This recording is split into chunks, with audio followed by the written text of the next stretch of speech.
Ascension. 7, 15, 1, 2, 19, 7. You know why you're here. Yeah, I'm here to get fucking paid. Where's my money at, Hudson? I know it's you back there, homie. Where's my money at? Hey, how's it going, everybody? It's Pillsbury Dope Boy here. And today, we're going to be going over some of the intel that I collected, aka the pieces of candy that were scattered throughout the levels. I got a ton of pieces of candy. I went back because I was missing a couple, and I got the rest of the pieces of candy. Why did you This is more of just kind of in-lore. This is kind of an in more depth into the lore of Black Ops. So if you guys are interested, definitely stick around. I'll be reading all of this, so it may be a pretty long video. But if you check the description below, I will also have timestamps. And if you guys would like to just click on those timestamps, pause the video, read it for yourself, absolutely be my guest, because I'm probably going to take quite a while reading through all of this just for myself, and then I have my own kind of commentating notes that I might add to it. But let's go ahead and get right into it. I hope you guys are having a terrific, amazing day so far. I know I'm having a pretty good day today, all things considered. So let's just get right into it. Don't forget to comment, like, subscribe, favorite, share, all that good stuff. All of it. Just what I'm going to want you to do right now is just stop everything you're doing. If you're washing dishes, if you're cleaning your room, if you're at work, just stop, okay? Get yourself a snack. I got myself a snack. I got pizza rolls, Nerds gummy clusters, Cool Ranch Doritos, and I had a fucking Powerade, but I drank it all. So now I gotta go get another one. But that's what I'm saying. I'm stacked up on my snacks. So if y'all are watching, you gotta get your snacks. So I'm gonna stop stalling. I want to read through this, but I know that it's gonna take me so long, and that's what's gonna suck. But again, I'm gonna have a timestamp. So get right into it. So this is the first mission, Operation 40. So it looks like the date is December 5th, 1960, to Richard Kane from Ryan Jackson, Chief Analyst, APLAA. Excessive and suspicious Eastern Bloc commercial freighter traffic in Cuban ports of call.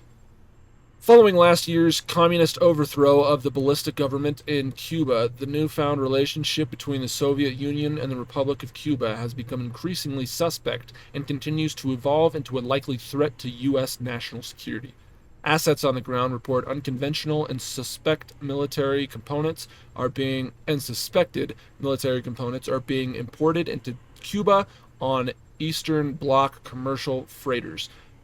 We have only one ground level photo as security around the ports is extremely tight, tab A. In addition, we have captured 2 shots from U-2 recon flights, both of which are inconclusive, tab B.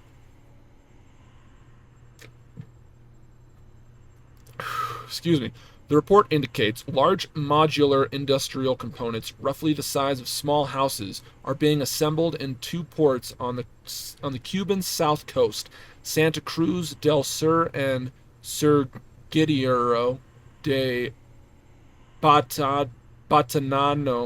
I know I'm fucking that up, and I'm so sorry for all of my, southern viewers, because I'm in the States right now, so like all of my Mexican, Cuban, Venice, all my Spanish-speaking viewers, I'm sorry, okay? Even if you're in Spain, if you're in Portugal, I'm sorry! Sorry! Try it! These are the only confirmed locations. Ground teams are working to identify more. Of particular interest is the fact that after assembly, these components are loaded back onto commercial ships leaving Cuba. Final destination is unknown, but preparations are being made to insert agency assets onto these ships. Request for Corona support is pending. We have yet to ascertain the purpose of these components, but whatever plans the Soviets and Cubans are formulating, it is being hidden extraordinarily well. I have attached in tab C maritime traffic maps from the last 96 hours enclosures. Okay, so that's basically just talking about um, Dragovich and what's going on with him and his deal with um, Castro. I don't know why I was blanking on his name. Fun fact too. It's not. I don't know if it's really fun because it's Fidel Castro, but Fidel Castro and I share the same birthday. We're obviously nowhere near the same age. I think at this point he'd probably be like in his, I don't know, 90s or something like that. I don't even fucking know. But he's significantly older than I am, um, if he was still alive, right? But we were both born on August 13th. And another fun fact, which may not be a fun fact, it may be a little creepy to you, but I was born on August 13th, Friday the 13th. So I was born on Friday the 13th, and I've honestly had pretty good luck. I haven't really had the kind of luck where it's like, oh man, you got that Friday the 13th luck, man. I mean, with some things, yeah, it's like, damn, I feel like I'm being targeted a lot with certain shit, but it's like, maybe it's just, I don't know. Maybe it's just my big old bulge, just sitting at the edge of my pants, right? I don't know what it is, but let's get to the next one. I'm sorry, and I'm sidetracking. August 12th. Wow, that's a day before my birthday. That's actually kind of cool. Anyways, I'm very easily entertained. It's not hard to bore me. Just shake a stick and I'll be good.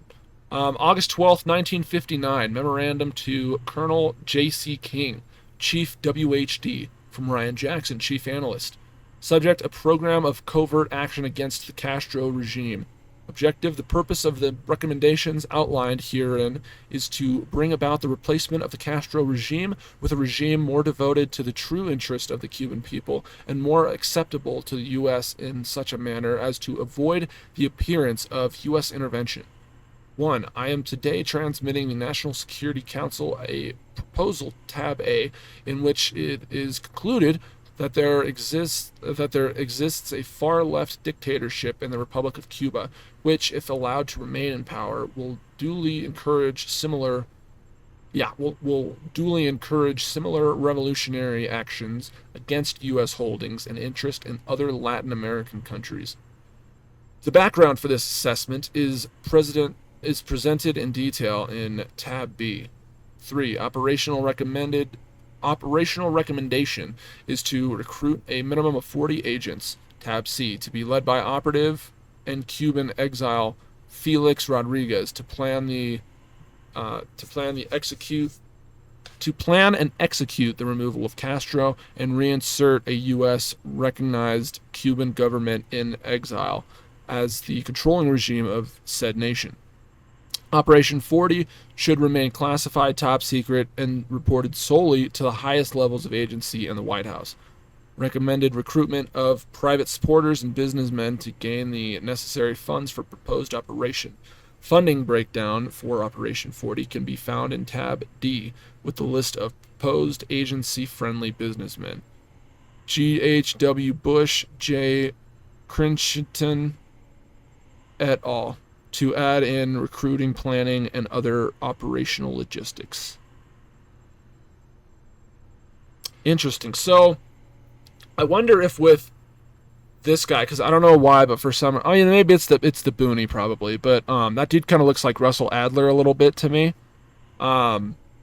So, what if in like the next couple Black Ops games, they're like, hey, Adler was actually there during Operation 40 and he was on the attack, like he was a part of that team. That would be cool. But this is cool to kind of read this because this isn't civilian knowledge, right? This is like stuff that I've had to find myself, so that's, it makes it more rewarding that way. I really like that. So let's do this last one here. Top secret, September 6th, 1960.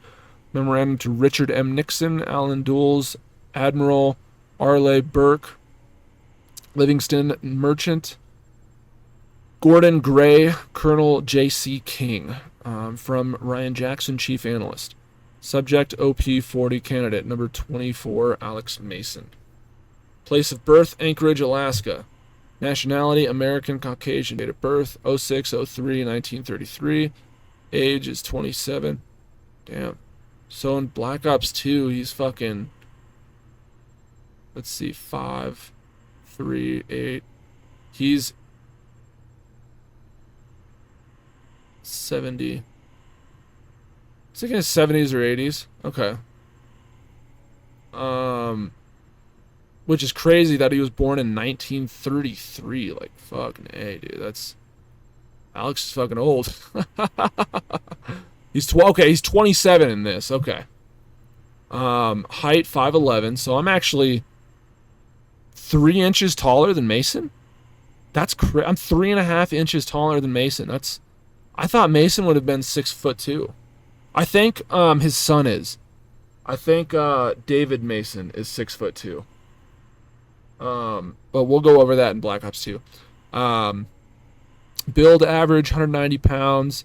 Eyes green, hair brown.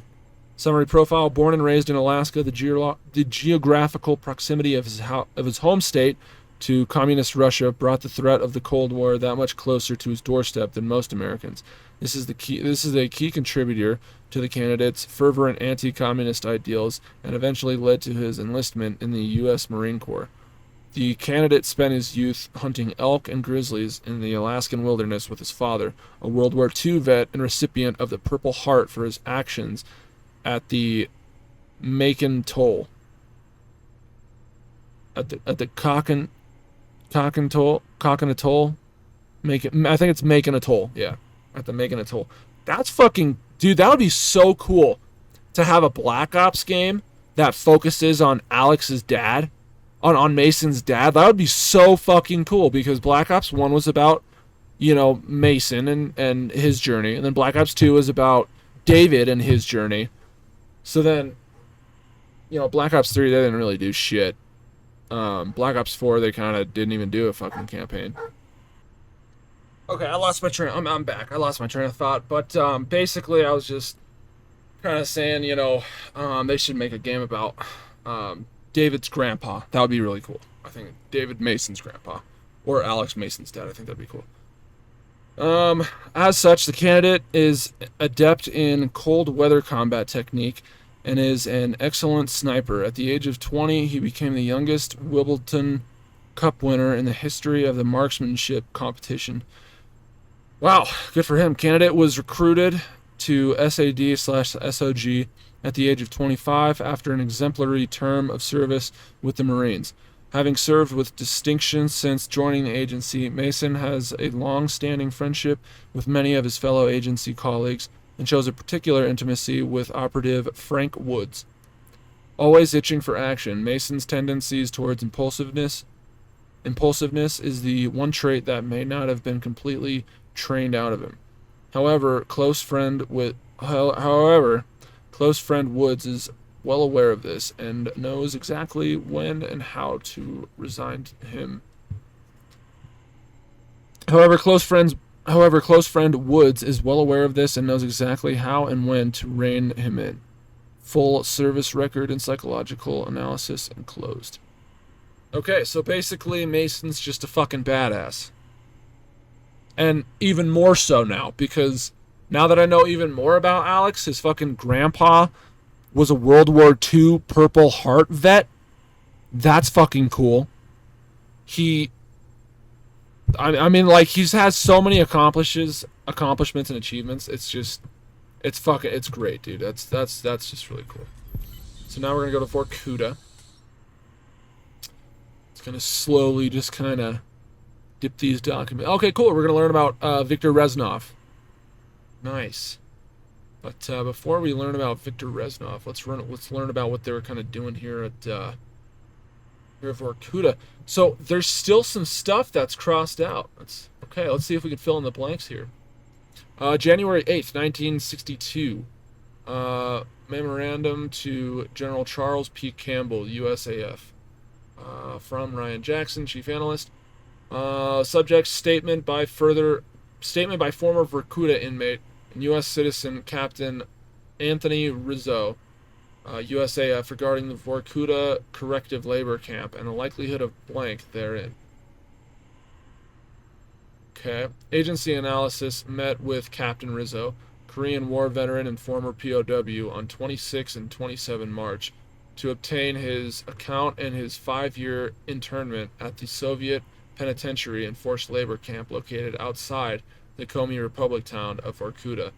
Detailed analysis and U-2 surveillance photos of facility can be found in tab A. Per testimony, work/life conditions vary within the confines of Soviet forced labor camps. See tab B, which details previous HUMINT regarding Soviet forced labor camps. Depending on station, analysis shows a clear and obvious incentive scheme or nourishment scale that includes both coercion and self-motivation. In short, the percentage of work quota delivered has a direct effect on the size of a prisoner's food ration. This is additionally to grossly extend working hours, poor housing and clothing, geographical location above the Arctic Circle. Frake me, man. I'm sorry. And abusive treatment at the hands of the system's security force reinforcements. The mortality rate listed in statistical analysis found in tab C. However, witnesses stated that there were many prisoners who had deteriorated to the point of being no longer human, who ate rats and dogs and refused. That just was a weird sentence to me. I don't know. These individuals posed a significant sanitary danger to the rest of the population, and the acceptance of a slow death at the hands of the infection was rampant. Psychological profile of Captain Rizzo can be found in tab D. Despite these reports, the fact is that 1.76 MK prisoners have died.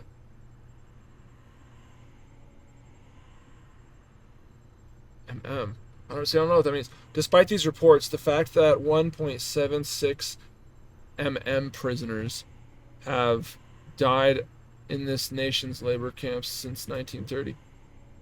Is that a K? See, I can't tell. I think I can zoom in, can't I? I can, okay. That's fucking a lot better.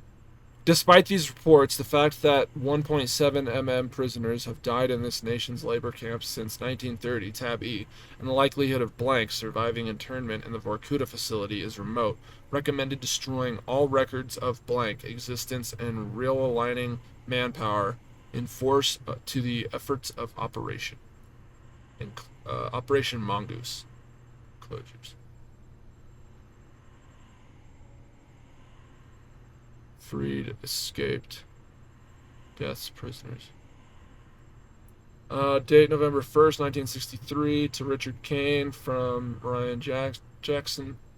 Field operational status of Alex Mason. Dear Sir, on orders of the Office of the DD/CIA, my team has come to the conclusion regarding the future operational status of Operative Alex Mason. The recommendations found herein were considered following due analysis of the full Mason file, which includes, but is not limited to, psychological profile, service record to date, known KGB interrogation techniques, and the transcripts of Operative Mason's debriefing following his recent escape from Vorkuta Soviet labor camp. For your review, please find the following summary. Okay. 1. Regulation Pre-Op Psychanalysis, dated 13 April 1961, Section 1, follows the established norms of Operative Mason's previous sessions, dating back to the start of his service. He shows a propensity for action, superior intelligence, creativity, and an element of independence and stubbornness that accounts for his exemplary record. It's important to note that the findings in these psychanalyses may no longer hold true considering recent events surrounding the subject's extended Soviet incarceration. However, at this time, my analysis team is unable to come up with a full conclusion on the psychological state of Alex Mason in relation to his operational status. All requests for a copy of Mason's psych evaluations immediately following his escape from Soviet custody have been denied. See all attached requests in Appendix A. Alex Mason's service record is nothing short of exceptional. The statements of Frank Woods and Joseph Bowman, Section 2, regarding Operation Zapata and the events that led to Mason's arrest are in line with operational choices made by Mason and previous mission successes. Despite the operation's outcome, the actions of Mason, Woods, Bowman et al. Are in line with the capabilities and agency expectations. Due to the length of Alex Mason's incarceration with the Soviet prison system, it must be assumed that the subject spent intensive time at the hands of KGB interrogators, regardless of his statements to the contrary. Mason contains that he was able to retain his cover despite KGB suspicions, and his resulting transfer to interrogation techniques, see Appendix B, strongly suggest that... Oh, whoops. I skipped a line. Let me restart, my bad. Mason maintains that he was able to retain his cover despite KGB suspicions, and his resulting transfer to Vorkuta was more a matter of process than punishment. That said, known KGB interrogation techniques, see Appendix B, strongly suggest that the likelihood of a compromised identity is high despite Mason's known loyalty, resolve, and willpower. Let's see. This one is... Alex Mason's official statement includes an account of his first meeting with one Viktor Reznov, a former sergeant in the Red Army, veteran of World War II, and repudiated hero of the Reichstag, unsubstantiated. Mason stated that he arrived in Vorkuta under full military escort and was held in solitary confinement for an extended period of time that he estimates between 6 to 7 weeks before joining the labor force. Initial contact with Reznov was at first contentious.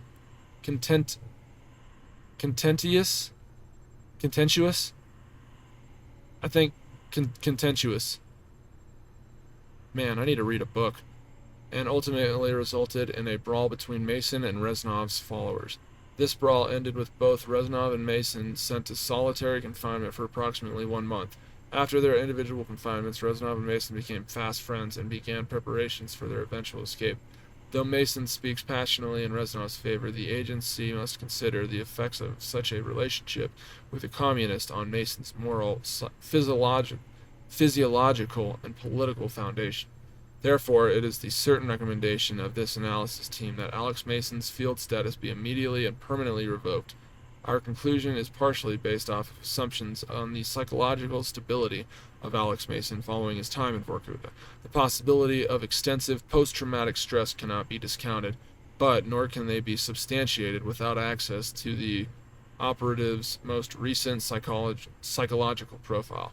I request again access to this analysis so that an appropriately supported assessment can be made. Sincerely, Ryan Jackson, Chief Analyst. Okay, then this is June 6th, 1966. Memorandum to Richard Kane from Ryan Jackson, Chief Analyst. Subject: The Wolf. Reznov, Viktor. Place of birth: St. Petersburg, Russia. Current: Leningrad. Nationality: Russian, Caucasian. Date of birth: 04/20/1913. Hey, he was born on 4/20. Nice. He is actually born on the same day that Easter is this year, as well as the first mission for Call of Duty Black Ops 2, which I will be posting on that day. So definitely look out for a Black Ops 2 video on the 20th of this month, which is only in a couple days. He was 53 years old. So, okay. So Reznov was 53. So Reznov was a whole 20 years older than Mason. Okay. Because Reznov was born in 1913, but Mason was born in 1933. Okay. He's also 5'11". Okay. Build heavy set. Weight 200 pounds. Okay. I didn't think that he would be a heavy set man, but okay. His eyes are brown, his hair is brown. Summary profile: after cutting a bloody swath through Berlin at the end of World War II, Reznov believed he would return to his homeland as a hero. However, his fate was irrevocably changed following a post-war mission to the Arctic Circle. Details of this mission are unclear. A rift between Reznov and his comrades resulted in incarceration within the Soviet Gulag system, where he endured years of harsh punishment and attempted reprogramming. Humant indicates that this served only to create a more twisted, angry, and unpredictable Reznov. He manipulates those around him for his own agendas that he keeps very close to the vest. Despite his age, Reznov is an accomplished soldier and more than capable of delivering a brutal beating to anyone or anything standing in his way. This is particularly evident in regards to his occasional outbursts of extreme violence. Partial service record and psychological profile enclosed. Okay, so that was a lot of information on Reznov. There was some stuff about the Vorkuta prisoners, and then there was some stuff about Reznov over here, and then over here in the middle was kind of talking about, Mason's time in Vorkuta, and kind of, what led him to getting locked up in Vorkuta. This one's executive order. Okay. It's going to be about Dragovich. I like how the backgrounds are different too. Like before there were files, but this one looks like it's on a projector or something. That's pretty cool. Like one of those like old projectors that you like put a piece of paper on, and it like casts that from the projector onto the screen, like in a classroom kind of thing. Okay, this is executive order.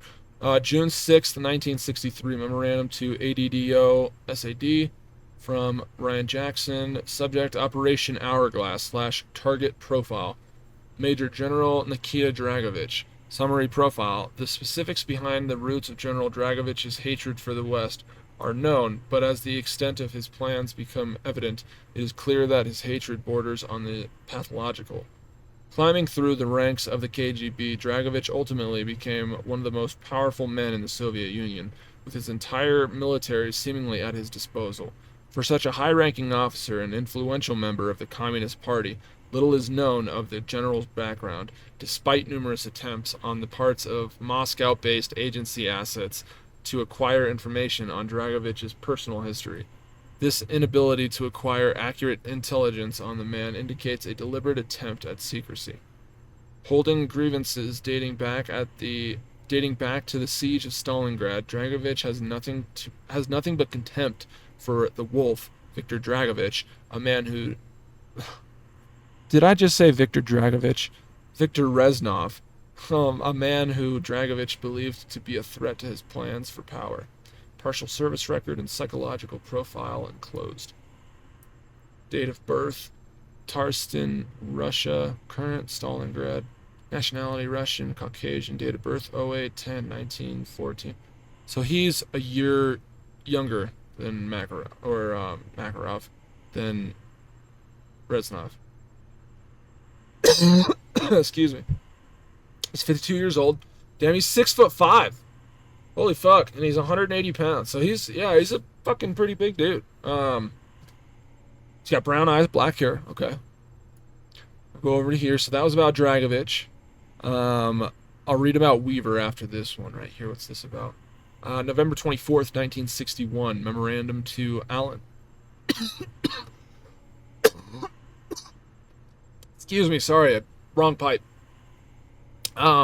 Memorandum to Alan W. Doles. From Ryan Jackson, Chief Analyst, APLAA, in conjunction with OSA/DI. Subject: recommendations based on the aftermath of Operation Zapata and the recent detonation of the 57 MT Soviet AN-602 hydrogen bomb. I am forwarding for review recommendations based on analysis of potential fallout to the failed Operation Zapata as it relates to the events near Novoya Zemlya Island on 30 October 1961. The recommendations herein are supported by current humant of meetings between the current Soviet premier and his immediate advisors. Following the events of 17 to 20 April 1961, Moscow-based humant reports detail on reaction of senior Soviet leadership to the failed coup of the Castro regime in Cuba.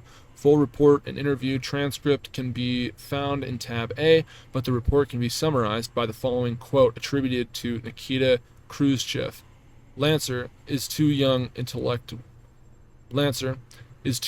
intellectual, sick, not prepared well for decision making in crisis situations, too intelligent and too weak.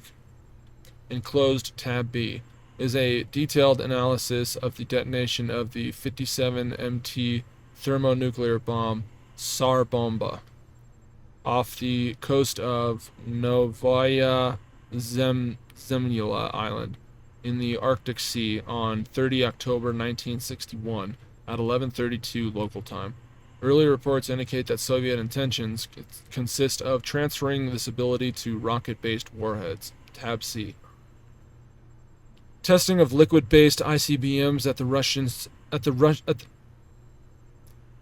Testing of liquid-based ICBMs at the Soviet Research Test Range No. 5 Baikonur continues to outpace original estimates of Soviet capabilities. Preparations for U-2 missions to provide improved data on the Baikonur Cosmodrome are already on the way. Tab D. It is the opinion of this analysis team that the Soviet Union will pursue an avenue of nuclear first strike capabilities within the Republic of Cuba as a means of testing the resolve of U.S. executive leadership. We recommend all means be explored. We recommend all means be explored to prevent this possibility, up to and including the physical crippling of Soviet ICBM research located at the Baikonur Cosmodrome. Closures. Okay, and this is about Weaver. Date March 5th, 1961. Memorandum to Richard Kane, ADDO/SAD, Ryan Jackson. Subject SAD candidate Weaver Grigori. Summary profile: born in Russia, Grigori and his mother defected. Grigori and his mother defected to the U.S. during World War II after his father, Gideon,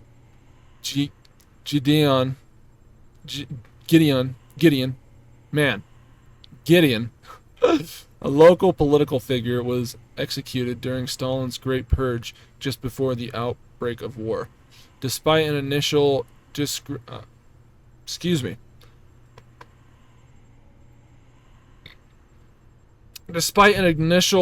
degree of mistrust from his American colleagues, Grigori has proven his worth as a deep cover agent behind the Iron Curtain on many occasions. He is a skilled engineer, an area of interest that he acquired from his tinkerer father. Place of birth unknown, nationality Russian Caucasian, naturalized U.S. citizen. Date of birth 11/10/1936. Age 25. So he is younger than Mason by 3 years. I thought he would be older than Mason. I wonder how old Hudson is. So he's 25. Height is 5'11". Build. Why does it say? Probably because that was a... Yeah. Okay. Yeah, never mind. Height 5'11". Build medium. Weight 170. Eyes green. Hair brown. Full service record and psychological analysis closed. Okay, so summary real quick is Dragovich and his information. And then this was talking about Grigori Weaver and his background. And then this was basically just kind of talking about more of the background of what's kind of going on behind the scenes with Dragovich and his nukes. So now we got S.O.G. Looks like we have Kravchenko and possibly Woods. Yeah. Or no, Hudson and Woods. Okay. So we got Hudson and Woods. Nice. February 24th, 1962. Memorandum to Richard Kane from Ryan Jackson. Subject SAD candidate Hudson Jason. Place of birth Washington, D.C., USA. Nationality American Caucasian. Date of birth 03/26/1932. So he's a year older than Mason is. Okay. Because Mason was born in 33 and he was born in 32. Okay. He's 30. His height is 6 foot. Build athletic. Weight 210. Eyes blue. Hair brown. Okay.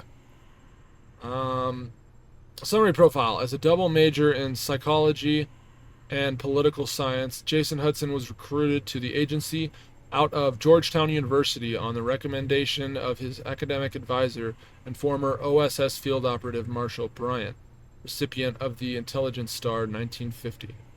Hudson is an excellent tactician and mission coordinator, bringing the fullest brunt of his genius-level IQ into the field. As such, he has earned great trust within the halls of Langley and will undoubtedly go far considering his ability to command a room and crisis management skills. As one associate commented, Jason has a way with words. When he speaks, you can't help but listen. Though much of his work keeps him away from the front lines, Hudson is a very capable soldier in his own right. U.S. Army 101st Airborne Honorable Discharge, 1955, particularly when a mission calls for an element of subtlety and finesse. Full record and psychological analysis closed. Date September 1st, 1965. Memorandum to William Colby, Chief Far East Division, DDP. Ryan Jackson, Chief Analyst, APLAA. Subject, proposal for additional agency presence within combat base at MG... At whatever code that is, I'm not going to read that. Quezon, South Vietnam. And expansion of Air America efforts into Laos. Enclosed is a proposal for expansion of agency efforts in the nation of Laos via the use of the Quezon combat site and airstrip. U.S. Special Forces' recently constructed combat base at the base. Airstrip has presented the agency with an opportunity to create a forward presence for future covert operations in nearby Laos. Despite concerns regarding the defensive inadequacies of this location, see point 2. Overall, regarding the defensive C.2. Overall assessment is that the location offers a number of benefits for planned SAD/POO missions and support Hmong leadership, as well as expansion of Air America efforts into Laos. Continued. U2 reconnaissance photographs and ground-level surveys, tab A, have shown the Quezon combat base and its adjacent airstrip to be potentially vulnerable to enemy artillery. This information was relayed to the DoD in June 1962, but construction commenced regardless. Original report can be found in tab B. MAC V-SOG recon teams have already established a base of operations from this base in order to execute their established programs of harassment, diversion, capture of prisoners, physical destruction, intelligence gathering, and generation of propaganda on the orders of General William Westmoreland. With the pre-existing interagency relations established between the SAD and MAC V-SOG, additional deployment of SAD and POO personnel will be accepted as an expansion of MAC V-SOG efforts in parallel. Agency interest to support the military financial requirements of Hmong leader Major General Vang Pao through the transport of blank and blank will continue as planned. So that's fucking crazy to me. Even though I have all of the intel, it still blocks out certain information. So I'm going to see if I can maybe decipher what that says. Not that it really matters, but I just find it interesting. I love, because like this is actual history too. Like they have elements of actual history kind of put into here. So I love history, dude, especially when it's wars. I love just kind of learning about how things escalate to how they escalate to, and just the brutality of it all is just ridiculous. How they just send these fucking people out to go fight their fucking proxy wars and their bullshit ass politically funded wars, and it's fucking bullshit, man. Vietnam was fucked. The Korean War was fucked. Like there's so many wars that shouldn't have happened. But oh man, I love learning about stuff like the Roman Empire and stuff. So cool, man. So cool. Anyways, so this says Hmong leader General through the transportation of blank and blank. So it's probably just like, okay, okay. So I guess that's not entirely like important. It's probably just like weapons and ammo or something like that, or maybe it's like cigars, or it could literally be anything. I guess it's not really relevant. I mean, it could be, but it's blacked out, and I'll never know. So I don't know. Date January 23rd, 1968. Memorandum to William Colby, Chief Far East Division DDP, from Ryan Jackson, Chief Analyst. Subject: compilation of analysis of the Vietnam People's Army's capabilities as they relate to the recent outbreak of fighting at KSCB for review. At the request of Defense Secretary McNamara, enclosed is a full compilation of APLAA analysis, HUMINT, and recent U-2 surveillance of PAVN troop movements from 12 September through 22 December 1967 for your review. For the purposes of this overview, the Vietnam People's Army will forthwith be referred to as the North Vietnamese Army, NVA, in order to distinguish between the Northern Communists and their Southern counterparts. Historical analysis, tab A, begins with the Armed Propaganda Unit, APU, for National Liberation, a force of less than 1,000 fighters led by General Vo Nguyen Giap, which drove French colonialists and Japanese occupying forces from Vietnam. By 1950, the APU officially became what we now term the NVA. Excuse me. The NVA, also known as the People's Army of Vietnam, or PAVN. Over the next 10 years, the size of the standing forces grew over 1,500 troops. Yeah, 15. What the fuck? Grew over 1,500 troops spread over 13 divisions. Of note are the 330 and 338 divisions, which consists of transplanted Southern communists organized after the Geneva Accord of 1954. However, many of these fighters were conscripted into the collective farming workforce to meet productivity demands. Organizational analysis, tab A, shows a triple-armed approach composed of the main force, standing combat-ready troops and supportive units, local forces, and civil defense guerrilla force. These are subdivided into 5 distinct branches, including ground forces, border defense forces, Marines, Air Force, or air defense, and the People's Navy. Since 1960, analysis shows that the main supplier of the NVA military hardware is the Soviet Union. Full list of the provided equipment types can be found attached in tab C. I mean, the US and Russia have been fighting fucking wars in other people's countries for decades. For fucking decades now. I mean, I don't think we've had a war in the US since the Civil War, but I don't think that we've had an invasion of the US, or like an actual US war, like in our home turf since our independence. I could be wrong. I don't think I am, but I mean, this, from what I'm kind of reading here, because some of this does tie back to history too, right?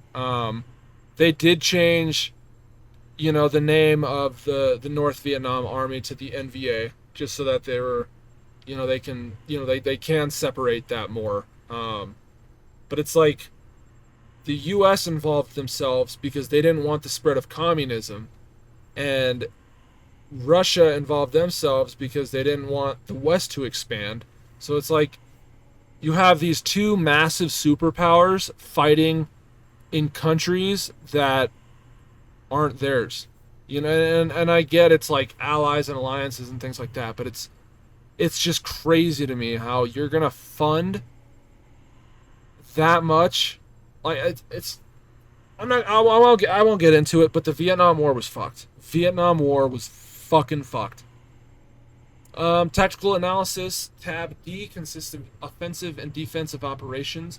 Employment of, excuse me, employment of extensive booby trap techniques.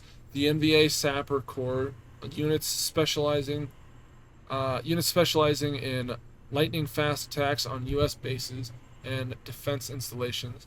And finally, hit and run operations known as standoff attacks, with a utilization of rockets, recoilless rifles, and mortars. Maneuverability and populace control are key in the NVA's ability to maintain their grip on the local populace and remain elusive from Allied forces. Closures. Date, September 5th, 1960. Memorandum to Richard M. Nixon. Alan Doles, Admiral Arleigh Burke, Livingston Merchant, Gordon Gray, and Colonel J.C. King. Ryan Jackson. Subject, Op 40 candidate. Number 15. Woods, Frank. Place of... Okay, so Hudson is an SAD candidate. So he wasn't a part of Op 40. He was on his own shit. So I think that's why Woods doesn't like Hudson very much, because he sees Hudson as like... That's why he calls him an ice cube.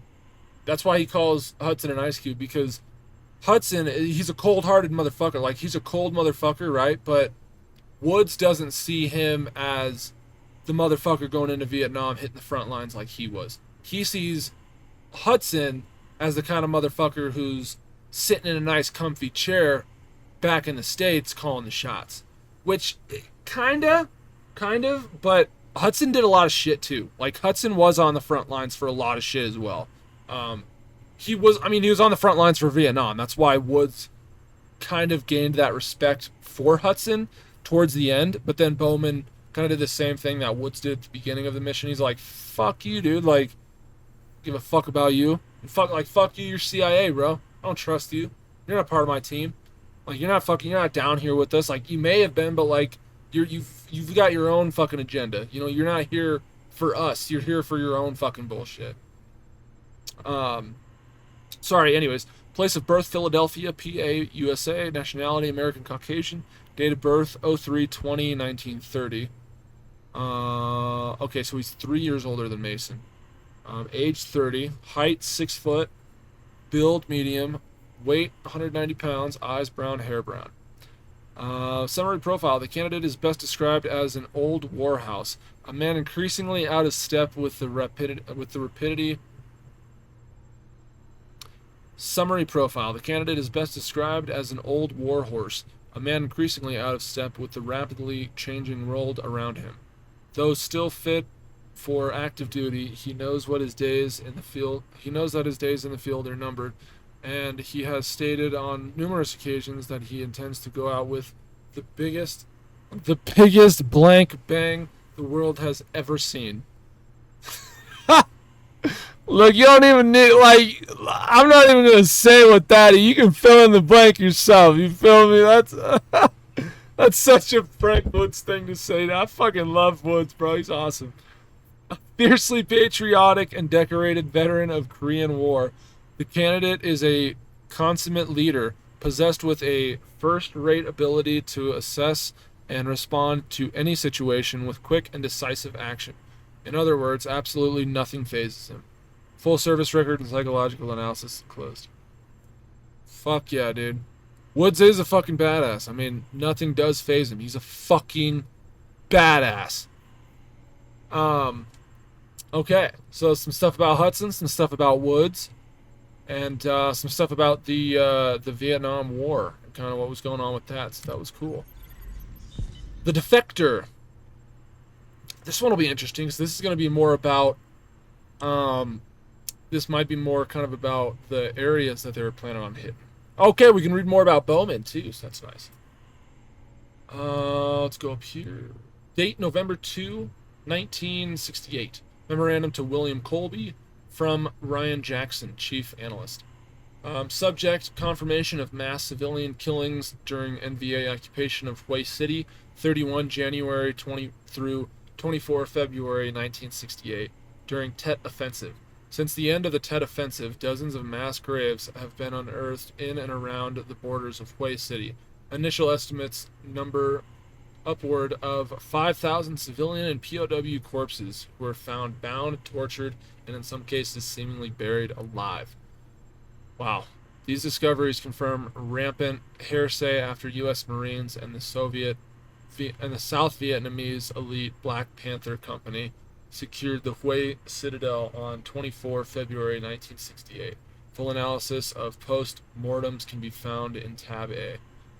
Analysis of the Tet Offensive shows traditional communist motivations along the lines of igniting uprisings among the populace in order to topple the Saigon-based Republic of South Vietnam in the hopes of ending the war and a singular country-wide invasion.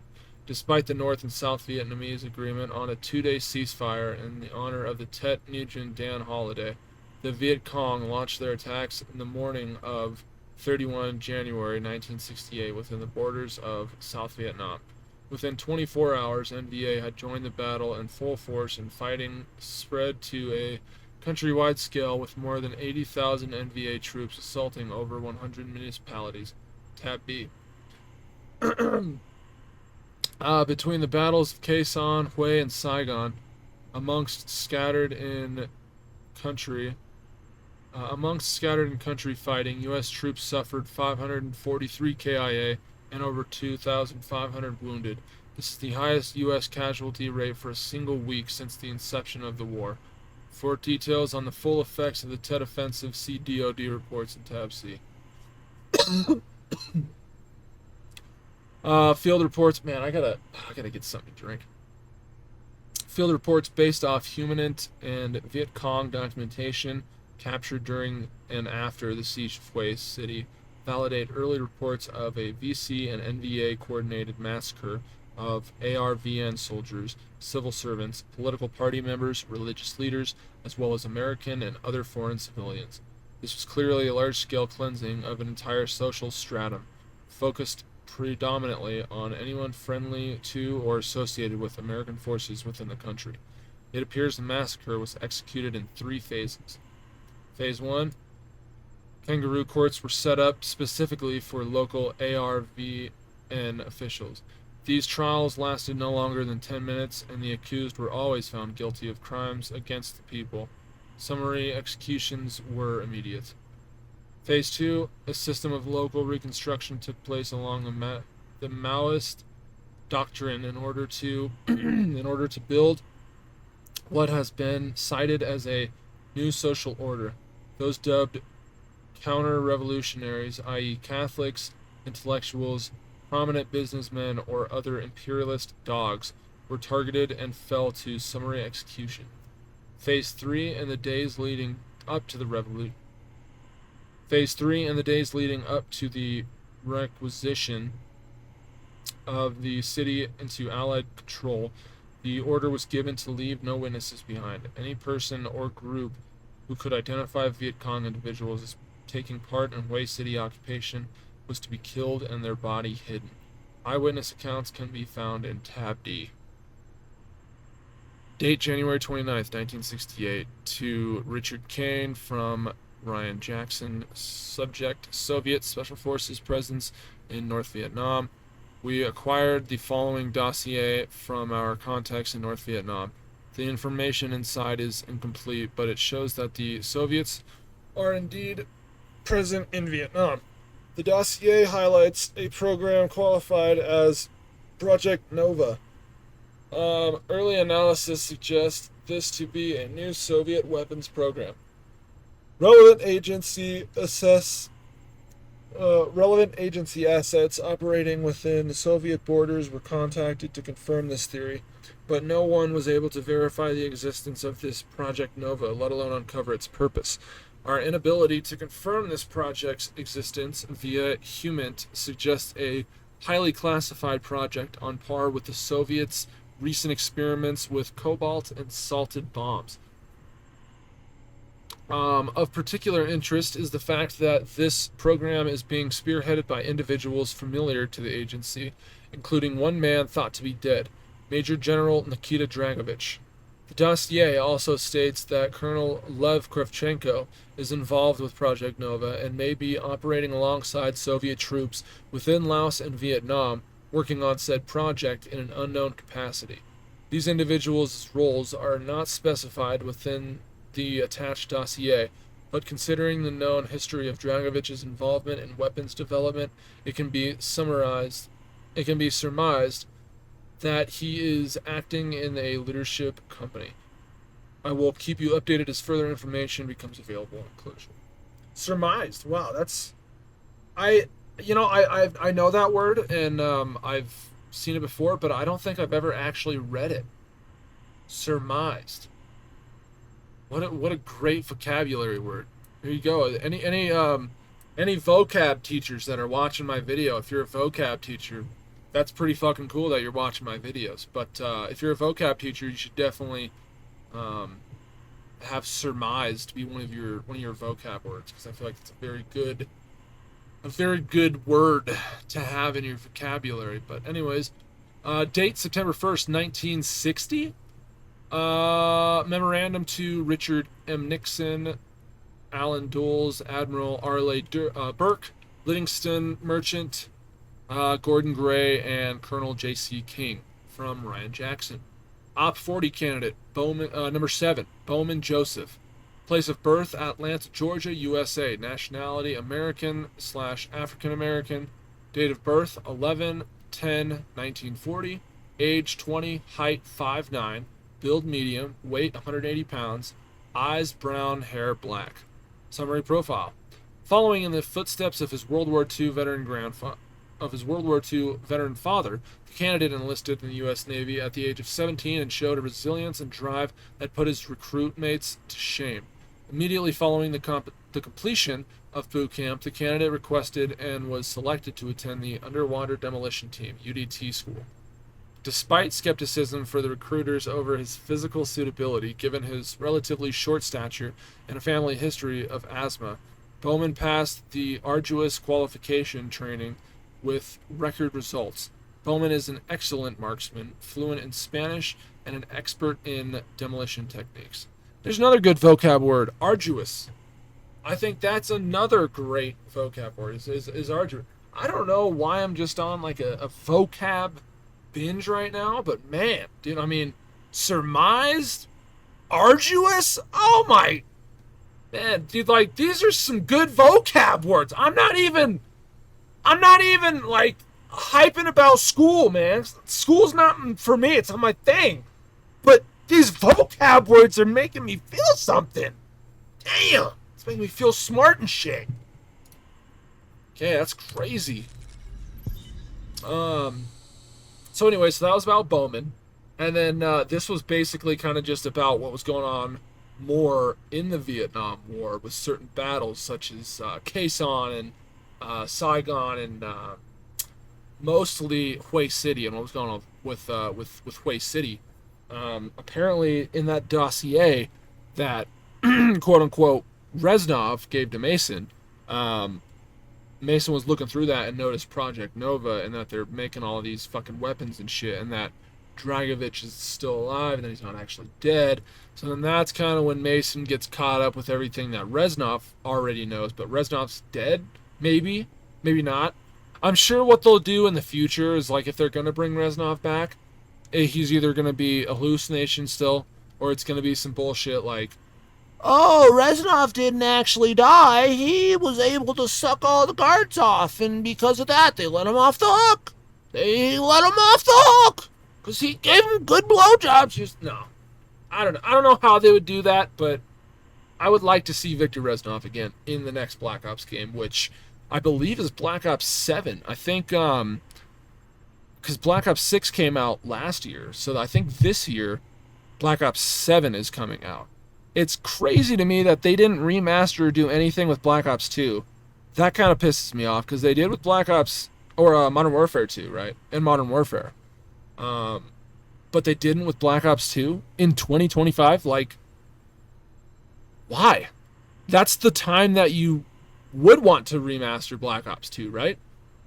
But, I don't know. I'm not in charge of executive decisions down there at Activision, so I don't really fucking understand how they do their shit. But Numbers is the next one. We're about halfway there. There's not a lot of reading in this one, so I'm happy about that. Looks like it's going to be about Clark and a little bit about Mount Yamantau. Okay. So February 7th, 1968, memorandum to Richard Kane from Ryan Jackson. Subject: Clark Journal excerpt. 1st August 1966.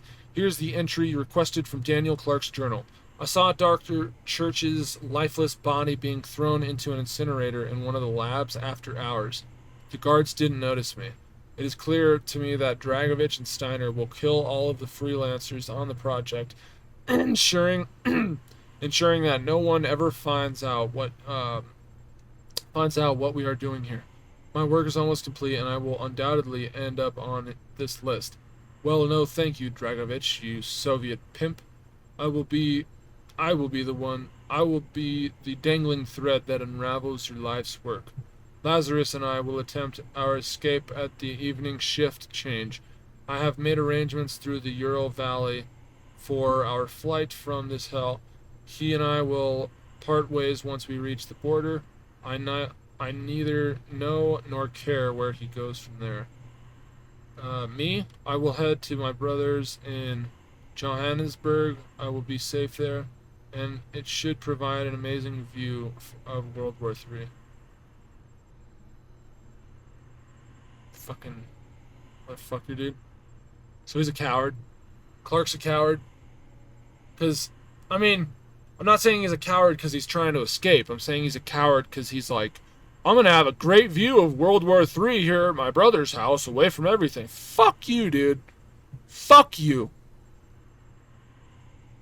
Anyways, sorry, that was just a little, that seemed a little personal there. I'm sorry about that. I kind of got a little... Anyways, we're just going to move on. April 14th, 1967. To Richard Kane from Ryan Jackson. Subject: Clark Daniel. Place of birth: Oxford, England, UK. Nationality: English. Date of birth: 07/10/1923. He's 44 years old. 6'2", thin build, 175 pounds, brown eyes, and gray hair. Summary profile.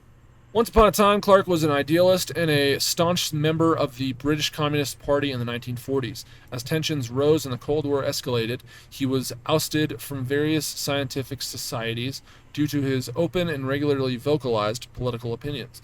As McCarthyism took hold in the U.S., similar sentiments spread to the United Kingdom, and Clark was even further demonized by his peers.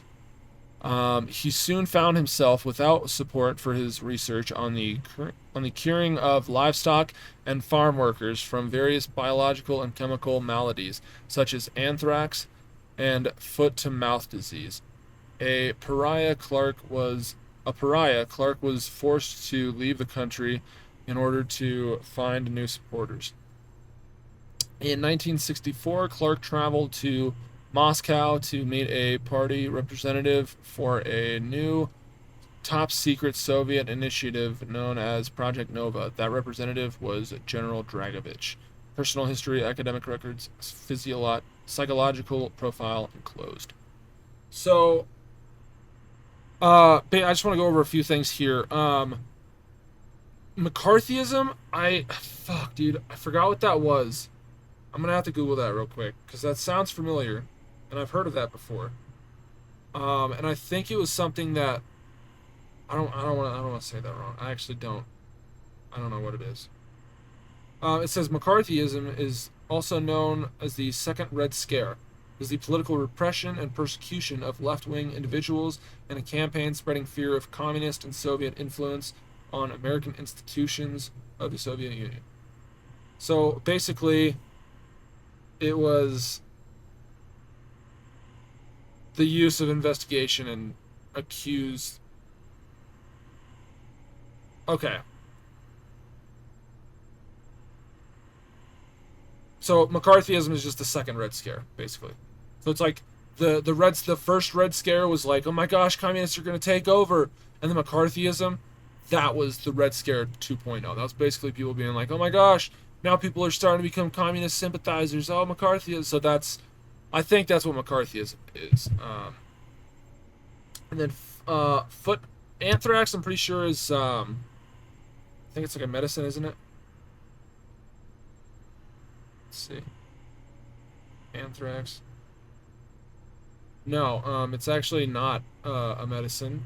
It's a serious infectious disease caused by bacteria. So, anthrax is actually the complete opposite of a medicine, and it's actually a rare but serious bacterial illness that can cause skin ulcers. So that's okay. I'm really glad that I'm looking this shit up and not feeding you guys wrong information. But if I am, then blame Google, because Google's telling me all this shit as I'm searching it up. So, and then foot and mouth disease, I've heard of that too, but I couldn't tell you what it is. Foot and mouth disease. It's like if you don't have your foot in your ass, you have your foot in your mouth. That was a really bad joke. Let's just ignore that. Foot and mouth disease, FMD, is a highly contagious and fast-spreading viral disease that primarily affects cloven-hooved animals like cattle, pigs, sheep, goats, and deer. It's not a threat to human health or food safety. Right, so I think foot and mouth disease, it's like a protrusion that comes out of... I mean, you can Google it. I'm not going to look at Google images because I've seen it before. It's pretty fucking disgusting. But it's like this, protrusion, this, bone or something that fucking sticks out of an animal's hoof. It's just, it's fucked, dude. It's fucking fucked, okay? But, Project Nova. We got a lot of reading here. So we got Dragovich, Steiner, and Kravchenko. We also got Dmitri as well. We got some background on him. Okay, got you. Alright, date August 12th, 1948. To John Abrams, chief analyst, from Ryan Jackson, junior analyst.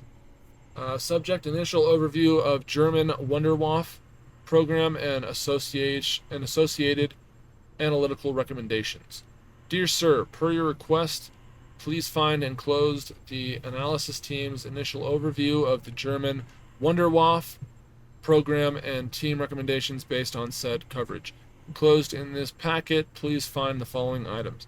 High priority analysis of the Uranium Club, a German nuclear energy project whose purpose was to weaponize nuclear fission technology. This project was disbanded in 1942 as a means of diverting more funds into the German war effort.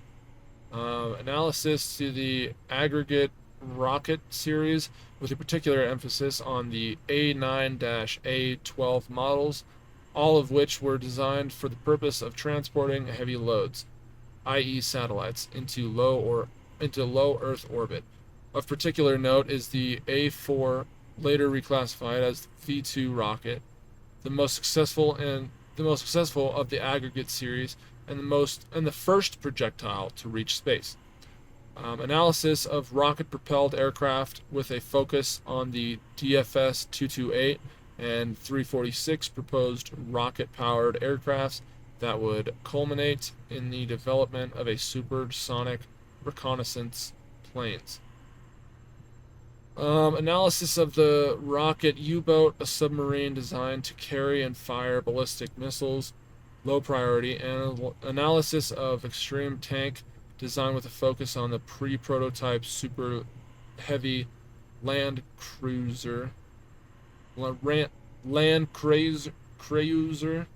P-1500 Monster, a 1,000-ton tank that would act as a transport for the 800mm Schwer Gustav artillery gun, the largest ever fired.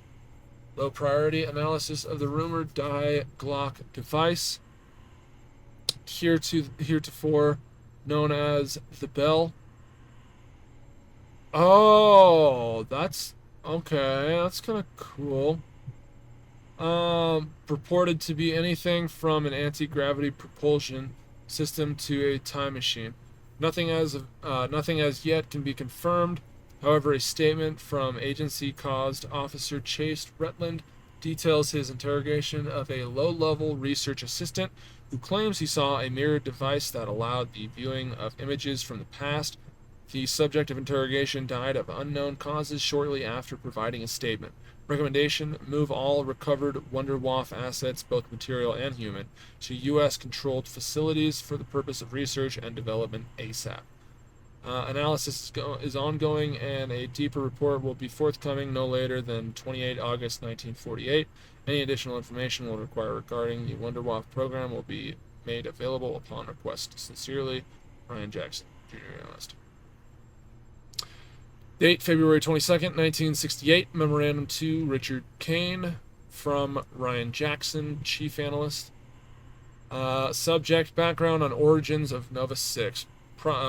Recent human from assets working in Moscow provides insight on how the Soviets acquired from the German Wunderwaffe program both the base Nova 6 compounds and the German scientist Friedrich Steiner, the architect of the Nova 6 program. Steiner's profile, dated 14 April 1967, attached in Tab A. In 1945, our British counterparts in MI6 inaccurately or falsely reported that the original Nova 6 test site, located outside of the municipality of Kutbus on the border of Poland, was destroyed under heavy bombing. Reports from the time indicate that the Nova 6 compound was transported on the Elbe River to the North Sea, where it was moved to a freighter for transport to an unknown location. MI6 goes on to report that the freighter ship was destroyed on direct orders from Winston Churchill. I'm Winston Churchill. I'm Winston Churchill. And everyone on the ship was killed in the resulting explosion. However, we now know that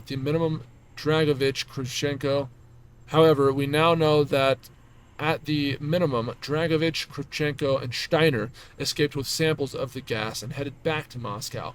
Full MI6 report with redactions in Tab B. The team's investigation believes what ensued next was the Soviet resurrection of the German Nova 6 project. According to our sources, it wasn't until 1959 that Dragovich was able to convince key party members of the necessity for a non-nuclear plan to defeat the United States should global conflict ignite. The notion of mutually assured destruction has been enough to keep the Soviets from attempting a first-strike nuclear launch against the United States. However, with sleeper agents in across the nation and a readily available cache of Nova 6, thanks to the efforts of the front company GKM, the Soviets could conceivably disrupt both American industry and government in order to accomplish a swift and effortless invasion of the United States. And that's how you would do it, right? I mean, that's how you would defeat a power like the United States. You can't just fucking blow them up. You can't just blow up a massive superpower like that. You have to do it from the inside and fucking make hollow houses. Make hollow houses is what you gotta do. That's how you fucking divide people, is you make hollow houses. You divide people, you don't get people talking to each other, and then when people do start talking to each other, no one knows how to talk to each other. And because no one knows how to talk to each other, people get pissed during their conversations. So the person who's on, the head side of the coin is arguing with the person who's on the tail side of the coin. And they're all fighting with each other. But it's like, at the end of the day, we're fucking Americans. It's not, I'm a Republican, you're a Democrat, or I'm a communist and you're a capitalist. No! We are all Americans. We're in America. We need to work together to make sure that America stays America instead of some fucking bullshit that it's not. We just I'm not trying to like virtue signal or anything like that. I'm just saying it's division is what collapses countries, is division. And it starts from the inside, and that's how you do it. That's how you do it. I mean, that's what Dragovich is doing right there. I'm pretty sure JFK himself said that. I don't know if JFK himself said that, but I know someone in history said the only way to defeat the United States is from the inside. and that's from you know is from our youth. I think actually is what it was. It was like the only way to infiltrate America successfully is to infiltrate their youth first, or something like that. I'm definitely butchering that. I'm kind of paraphrasing a lot. I could even be wrong. I'd be talking out of my ass. I don't think I am. I'm like 92.5% sure about that, but there's like another 7.5% sure that I'm like, I don't fucking know. But let's continue. November 1st, 1963, memorandum to Richard Kane from Ryan Jackson. Subject, Petrenko Dmitry. Place of birth, doesn't have one.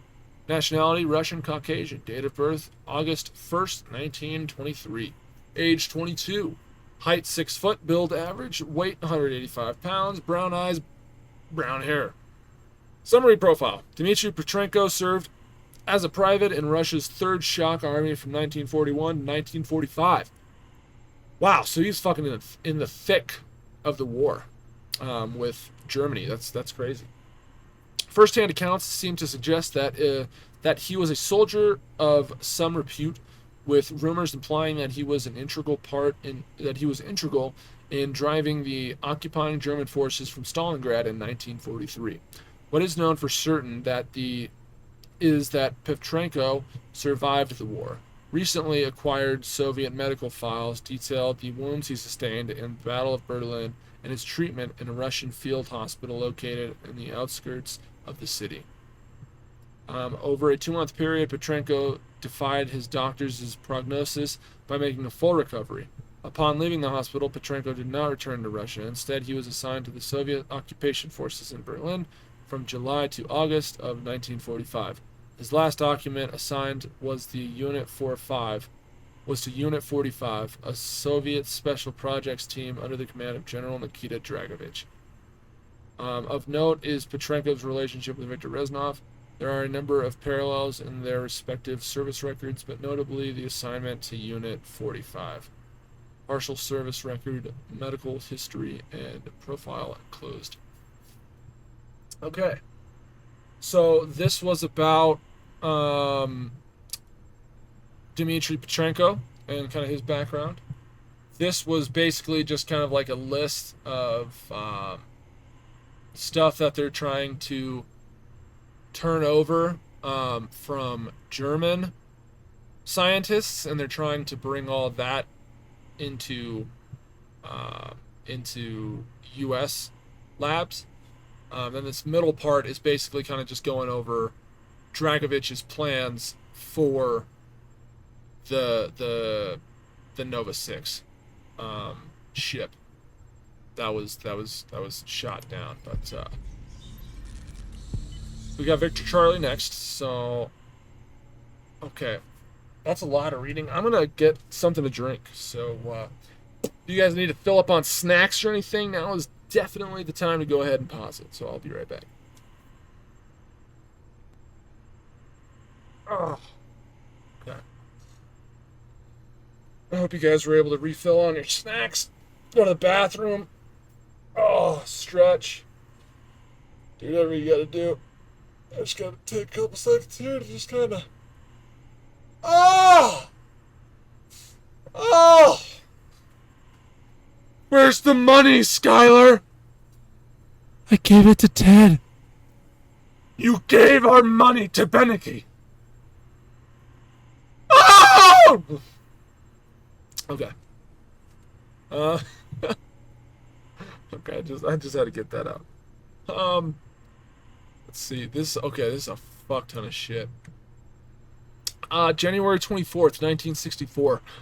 To William Colby, Chief Far East Division, DDP, from Ryan Jackson. Subject, analysis of capabilities of the National Front for the Liberation of South Vietnam, NLF, or Viet Cong, for the purposes of dissemination as orientation material to new S.O.G volunteers. Dear Sir, for your review, please find the analysis team's full report of Viet Cong VC history, structure, and strategic philosophy as requested by MAC V. S.O.G Command. The purpose of this report is to provide new volunteers of the Studies and Observations Group a comprehensive and appropriate background on known VC functions and competencies within the new operators' fields of operation. Enclosed report includes the following: historical background, a summary of NLF/VC origins following the 1954 Geneva Accord. This section tracks VC evolution from a post-colonial political organization into armed propagandists and communist insurgents honed in the skills of guerrilla warfare. Their manifesto calls for the overthrow of the disguised colonial regime of the imperialist and the dictatorial administration. As of this report, the Viet Cong are a guerrilla fighting force numbering over 300,000. Strategic philosophies. The most interesting development in the last month is the fact that the Soviet Union has officially cut open aid to North Vietnam as a protest to the ties between the North and Communist China. However, it is believed that the Soviets continue to secretly move weapons and advisors into the region. This is unconfirmed. Between the NVA and the VC, execution of the war effort is a merging of political and military struggles into a singular effort. This philosophy is broken into three phases, including 1. Preparation, organization, and propaganda. 2. Guerrilla warfare and terrorism. 3. Traditional offenses consisting of conventional warfare. Speaking to Phase 2 in the context of this report, Viet Cong regularly utilized murder, kidnapping, torture, and intimidation. Structure and organization. The VC military formation is structured over 3 distinct groups. First are the VC main force units, the elite of their fighting forces. This phase consists of full-time soldiers constructed similarly to NVA battalions. The predominant number of these fighting originates from the south. Second are the regional forces, who are fighters originates from these fighters originate from the south. Second are the regional forces, who are also full-time soldiers, but on a whole remain in their provinces of origin. Village guerrillas, the third group, are also provincial, but fight only in part-time harassment capabilities. Viet Cong battle tactics are not covered in this report in deference to data collated by DIA. Viet Cong battle tactics are not covered in this report in deference to data collated by DIA. That's a good word too, collated. However, it must be stated for the sake of perspective that the NVA/VC coalition has known tendencies towards terror tactics for the purpose of intimidating the southern populace, eliminating rivals, boosting propaganda efforts, and lowering the morale of South government employees. Tactics include, but are not limited to, the provoking attacks from U.S. and ARVN forces, mass killings that could be qualified as massacre and assassination. May 13th, 1965. William Rayborn, Richard Helms, William Colby from Ryan Jackson, subject analysis of necessity for insertion of studies and observation groups, S.O.G, into Laos for the purpose of reconnaissance of the NVA/VC logistical system known as the Ho Chi Minh Trail, HCMT. MACV has requested agency analysis of their request for authority to launch reconnaissance missions into Laos in order to observe the supply and troop transport along the Ho Chi Minh Trail, HCMT, which they have dubbed Operation Shining Brass. Official DoD request can be found in tab A. Reports received from US/DIA outlined the following statistics. Total supply capacity of the HCMT in 1964 reached 20 to 30 million tons per day, and some 12,000 NVA troops moved into the south through Laos last year. Currently, the Laotian portion of the HCMT has seen an average of 30 trucks per day carrying upwards of 90 tons of enemy supplies. However, U.S. Command in Saigon has reported the movement of 195 tons per day via the HCMT, Tab B and Tab C respectively. This discrepancy of data supports the need for boots on the ground and a reconnaissance role to observe directly the enemy HCMT. S.O.G mission success rate to date supports the assignment of their recon teams to such a mission. See mission reports to the Gulf of Tonkin incident and Operation Steel Tiger in Tab D. Their ability to wage unconventional war within the region is unprecedented. To date, S.O.G teams have ran operations that include the capturing of high-ranking official enemy officers, SAR missions, psychological operations, and other clandestine activities. A joint task force made up of U.S. Army Special Forces, U.S. Navy SEALs, USAF Combat Control Teams, and the agency's own Special Agent Activities Division, Tab E. Based off the attached analysis, APLAA recommendation is to provide MACV S.O.G with the authority to commence recon ops into Laos as soon as it is feasible. Date, February 15th, 1968. To Richard Kane from Ryan Jackson. Subject, transcript of Krivchenko audio recording. Excerpt per request. Please find below the translated transcript of Colonel Krivchenko recording found on 9 February 1968 by our S.O.G team in Canton Province, Vietnam. February 4th, 1968. The stabilizing agents supplied by Dr. Clark have met with much success. Recent field tests on the indigenous populace have shown this to be the most effective strain of Nova 6 produced thus far. As with previous in vitro testing at our Rebirth Island facility, the onset of symptoms in human test subjects is in line with our expectations. Within 30 seconds of inhaling the gas, subjects experience sudden and severe pain, immediately followed by a significant drop in blood pressure, leading to fever, nausea, and vomiting. After 60 seconds, blisters of the skin begins. This in turn is followed by scaling, peeling, and discoloration across the subject's entire body. Subject coughs, effectively signaling the onset of epidermal necrosis. At this stage, we have had limited success in keeping subjects alive for short periods despite aggressive surgical debridement. However, removal of infected tissue is not enough to prevent further spread. While the speed of infection appears to be consistent across adult males and females, we have observed a more aggressive rate of decay within infants. Subject coughs, usually leading to mortality within 30 to 45 seconds. We have every indication that we now have a workable formula which is effective pursuant to its intent, even in warm climates such as these.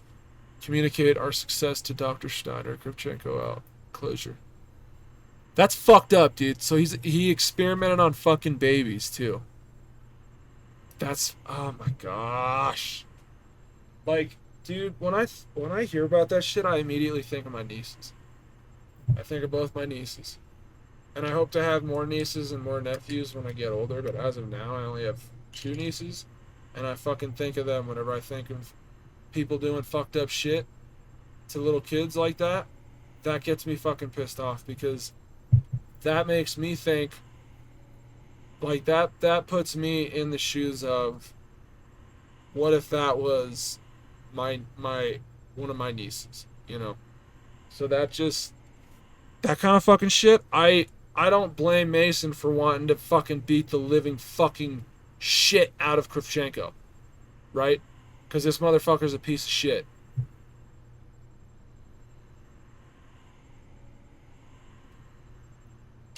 December 19, 1966. To Richard Kane from Ryan Jackson. Subject, Operation Hourglass / target profile. Colonel Lev Kravchenko, place of birth, St. Petersburg, Russia. Current, Leningrad. Nationality, Russian. Date of birth, 03/20/1922. He's 44 years old. He's 6 foot, stocky build, 220 pounds, blue eyes, brown hair. Summary profile. In any other regime, Colonel Kravchenko would be locked away if not executed. Often referred to as Dragovich's lapdog, Kravchenko is a cold-hearted sadist.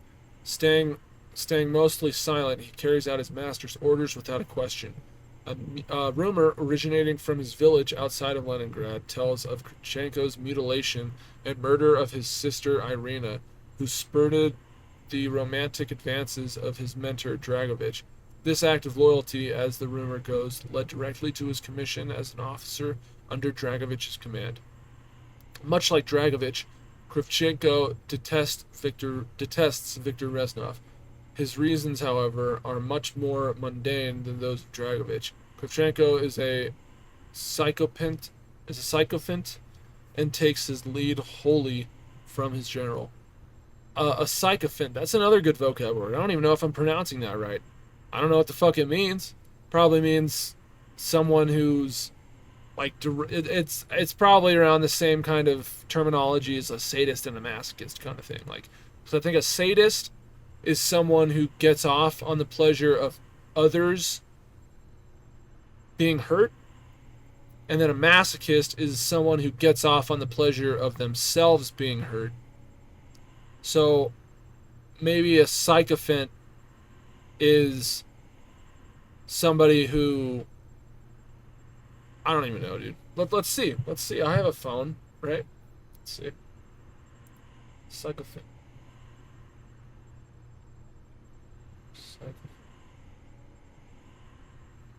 A person who... Fuck you, Google. No, fuck you, Google. I don't want your dumbass app. No! Suck my balls, Google! No! I'm trying to fucking have you download their app. No! Stay in the browser! Okay, a sycophant is a person who acts obsequently towards someone important in order to gain advantage. So basically, because he's high ranking, he's gonna be his bitch. Okay. So it's basically a yes man, in other words. Is kind of how I'm reading that. If I'm wrong, please tell me in the comments section below, but that's how I'm kind of interpreting that. Kravchenko is a powerful figure of a man built for war. He is a psychopath and must fulfill his bloodlust no matter the cost. He is murderous but not vengeful. He does not see past his next action and therefore will always be a weapon of war and not an orchestrator. Kravchenko enjoys the suffering of others. It is one of the few things that can incite anything resembling human feeling inside the man. Partial service record and psychological profile enclosed. Okay, so basically here we learned about how fucked up Dragovich, or how fucked in the head Kravchenko is. Over here is just kind of some more info about the Vietnam War. It's more Vietnam War and then more Kravchenko stuff, so. Dude, it's a fucking sick puppy. That motherfucker is a sick puppy. I wouldn't even call him a puppy, right? Because puppies are cute. He's just a sick bastard. He's a sick fuck. I don't know what you want me to say. May 13th, 1966, to William Colby, from Ryan Jackson. Subject, proposal to utilize a mobile riverine force, MRF, patrol boat, river, PBR, watercraft as a means of transporting high-priority agency assets through the Mekong Delta and, as necessary, north of the Mekong River into Laos. The enclosed proposal details the potential use of joint U.S. Army/U.S. Navy MRF PBR craft for the purposes of quickly and safely transporting agency assets through the Mekong Delta region. With a force of nearly 150 boats, the Brownwater Navy provides the agency with the ability to conceal and more sensitive agency assets through the areas controlled by Viet Cong guerrilla forces. Of note is the recently successful U.S. Army Operation blank, involving the elimination of Rogue Special Forces Colonel blank, provided the ability of the single PBR craft to move swiftly into blank along the Nung River for the purposes of depositing a lone operative into the region. Mission was deemed a success. Tab A. The mobile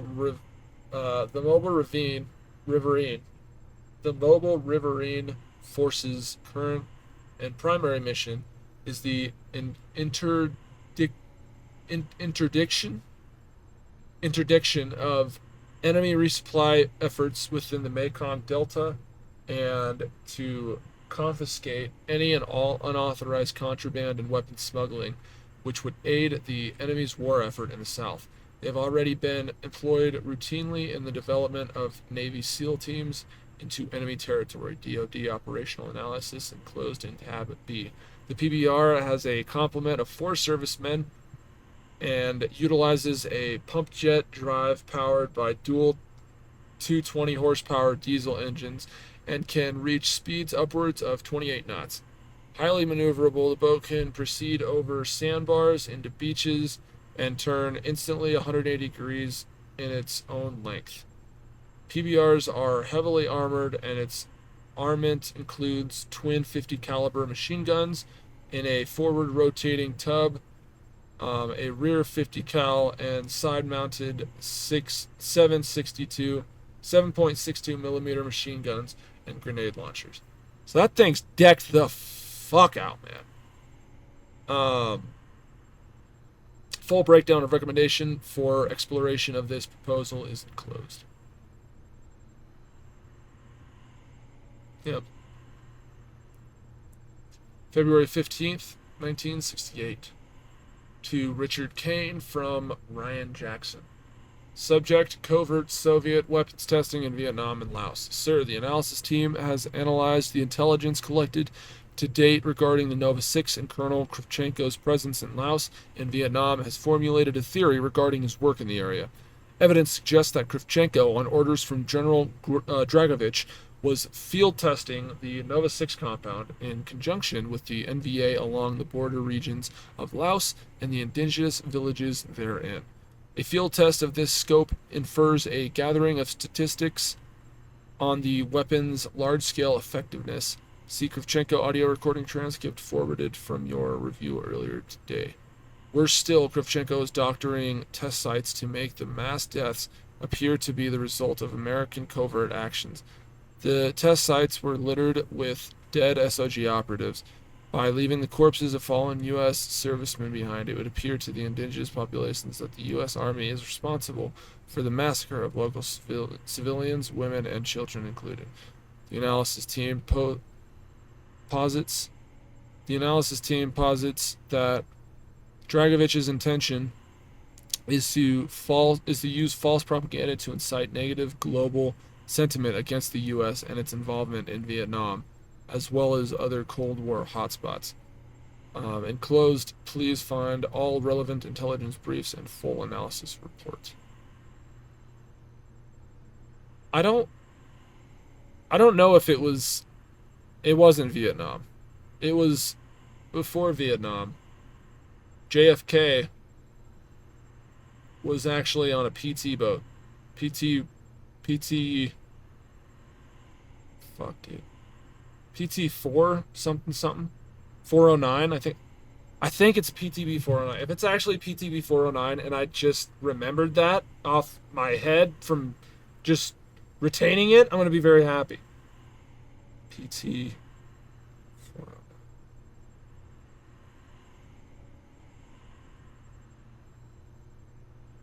JFK boat. I was close. It was 109, not 409. Okay, so PT 109 was fucking JFK's. So, okay. I mean, it's not like critically important information, right? But it's... Oh, wait. Oh, no, it was... Wait a minute. No, okay, it was 109. Yeah. Yeah, it was PT 109, not 409. But I mean, I'm still happy with myself that I know a fair amount of history and that I'm able to retain that. I'm very happy with myself. Um okay, but that's those are just some pictures from the Vietnam War, some more pictures. It's fucked up, dude. I don't know if those are real pictures or not, or if they're just, I mean, I'm sure they are. I don't, that's just, man. Gosh, like WMD, here we go. Oh man, a lot of reading again. Not too much. Not too much.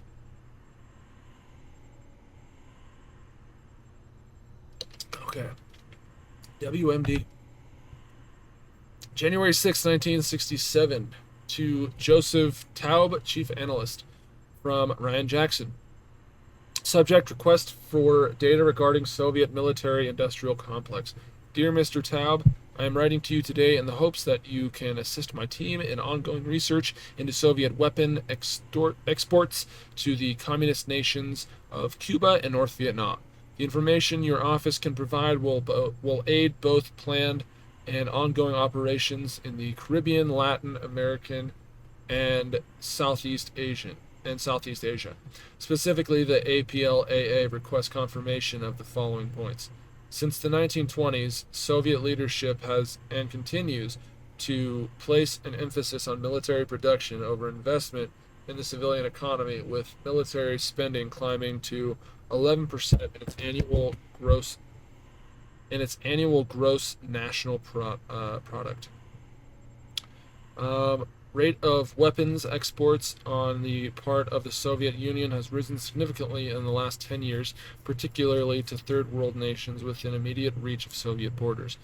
According to our estimates, the Soviets have exported the equivalent of $10 billion worth of arms and equipment to burgeoning communist regimes and the efforts of communist revolutionary groups worldwide. Please confirm this estimate. Burgeoning. That's another great vocab word. Bam! Throw it up on the list. I'm making a list right there, and I'm checking it twice. I'm finding out which vocab words are naughty and nice. Finally, please provide data regarding current estimates of total Soviet nuclear warheads worldwide, based on U2 and Corona imagery located to the APLAA in relation to proclamations from the Soviet government. Our current estimates stand at 50% of current U.S. totals in the same category. Any and all support and data you could provide in regards to the above point would, of course, be reciprocated as necessary. Sincerely, Jackson Ryan, Chief Analyst. Date, February 20th, 1968. To Richard Kane from Ryan Jackson. Subject, update on GKM analysis. Analysis of operational intelligence has shown that the Gorky Korolev Medical JKM company based in Prague is being used to funnel the Soviet chemical weapon Nova 6 into North Vietnam and Laos using commercial cargo planes. We believe GKM to be the front company that supplied the Nova 6 to suspected agents within U.S. borders. GKM is registered to one Pavel Gorky, the cousin of Colonel Lev Kravchenko. The team is constructing a profile on Gorky, but we have confirmed that following the end of World War II, he was involved in the massacre at Deris and the resulting standoff with American forces. That's crazy, because there's a lot of zombie stuff in here too. Like they mentioned the Wonderwaff earlier. Now they're talking about Deris, which I think Deris is the giant map. That's what Deris I think translates to in English, is the giant. So that's cool. I've always known that the Black Ops Zombie universe was like a split off universe from the main storyline, but it's still cool to just have that kind of connection and still kind of I don't know. I always appreciated them connecting all their stuff together as they do. So GKM is read. I read that 12 hours ago. FBI/SWAT teams acting on agency request raided the offices of two stateside companies with documented connections to JKM, Barbu Industries, and Jakadar Imports. Op reports can be found in tab A. Unfortunately, the offices were found empty. Both Barbu and Jakadar are now verified front companies. The registered owners of these corporate entities died in the Korean War. Daniel Sutton and Noel Helmer. Tab B. In addition, IRS records tab C show a large number of Barbu and Jakatar employees, none of which can be adequately identified or located. After cross-referencing against customs records tab D, we now know that these unsubs entered the country under foreign labor visas at the behest of the aforementioned companies through various ports around the country: Los Angeles, New Orleans, Seattle, and other border regions. With our inability to locate these individuals, it would appear that we are dealing with Soviet sleeper agents gone to ground to await further orders. We are currently analyzing the company's records and tracking leads as fast as we can, but it seems that everyone associated with Barbu and Jakatadar simply does not exist. Closures. Sleeper cells map. Oh, wow. That's insane, dude. Wow, they got Denver. Fucking Los Angeles. Is that San Francisco, I think? Fucking Oregon. Nebraska. Fuck, dude. They're gonna fuck. Oh, man, they were gonna hit the East Coast hard as fuck, too, man. They're gonna wipe out the East Coast. Damn. Oh, fuck. I'm glad I killed his ass, man. Fuck Dragovich. Anyways. Date, April 14th, 1967. To Richard Kane from Ryan Jackson. Subject, Operation Hourglass / Target Profile. Dr. Friedrich Steiner. Place of birth, Hamburg, Germany. Nationality, German. Date of birth, 06/11/1904. He's 63 years old, 5'11", slight build, 160 pounds, brown eyes. Okay. It's kind of odd, I guess, how it doesn't say his hair color, but I guess it doesn't matter, right? But summary profile. Born into privilege and affluence, Steiner is a scientific genius on par with the greatest minds of the time, and by the age of 20, he had amassed a number of degrees and caught the eye of Schwafellatzes, SS. Recruited into the Third Reich's Wunderwaffe program. He brought his expertise to the Nova 6 studies, one of Hitler's most prized projects. Steiner is a coward and a blowhard and will do anything to save his own skin. He exemplified this trait when he gave up his own men to Dragovich at the end of World War II in order to save his own skin and continue on his life's work. Since the end of the war, Steiner has worked exclusively for Dragovich. Steiner is untrustworthy and vindicative.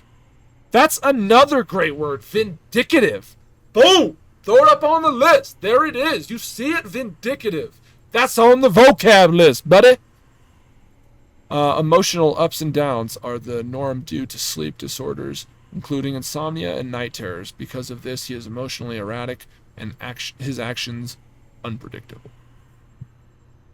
Okay, so a little bit of information here about Steiner.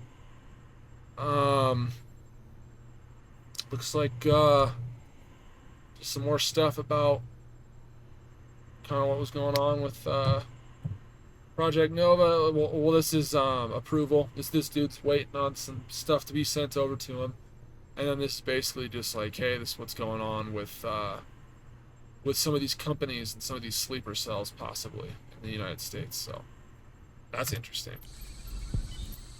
We got Payback. We're almost done here. We got 4 more missions. 4 more intel missions here that I'm going to go through for y'all. But,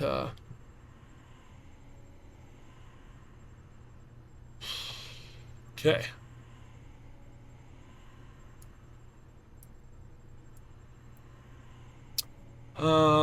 Date March 15th, 1966. Memorandum to William Colby and Joe Taub, Special Assistant. From Ryan Jackson. Subject: Proposal of immediate utilization of Studies and Observations Group for liberation of U.S. prisoners of war behind enemy lines. Objective: the purpose of the following recommendations is to encourage the expansion of traditional S.O.G search and rescue missions to aggressive POW recovery operations as proposed by the Joint Personal Recovery Centers, JPRC, Operation Bright Light. Based on findings provided by Mr. Taub from JPRC, there are approximately 500 U.S. servicemen currently being held in NVA prisoner of war camps across North Vietnam. Report can be found in Tab A. It cannot be stated vehemently.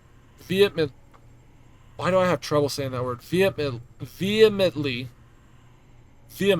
That's another great vocab word, by the way. It cannot be stated vehemently enough that these men cannot be allowed to remain in controlled custody, considering this clear breach of the Third Geneva Convention on the part of the North Vietnamese Army. The Hanoi-based Hoi Lo prison, originally constructed in the late 19th century by French colonialists, is believed to be the location of USAF pilot Lieutenant J.G. Everett Alvarez, Jr. Intelligence reports suggest that conditions at Hoi Lo are hideous. Food is poor and general conditions are poor. JPRC intelligence reports suggest that NVA interrogations routinely employ extreme torture techniques that include, but are not limited to, rope bindings, irons, excessive beatings, and prolonged solitary confinement. These practices are employed not solely for the acquisition of military information, but more so to break the will of the prisoners. Recently released prisoners' statements from the NVA consist of denouncement of U.S. conduct in the war and praised NVA treatment of these prisoners. These false statements clearly substantiate JPRC findings. Additional background on NVA POW camp conditions can be found in Tab B. Recommend immediate action on the recovery of U.S. POWs utilizing the proven skills of the Studies and Observations Group. Full service records of primary RT teams enclosed in Tab C. Date June 29th, 1999. Hey, that's like a month and a few days. That's like a month and a half before my birthday. That's a month and a half before I was born, actually. 'Cause I was born in August 13th, 1999. So that's pretty close to my birthday. That's pretty cool. Memorandum to Brian Jackson from Vincent Fenwick, Chief Analysis. Subject: role model, Kiersey Hank. Summary profile: Hank Kiersey is a retired Army lieutenant colonel, decorated combat veteran, and authority on World War II military history.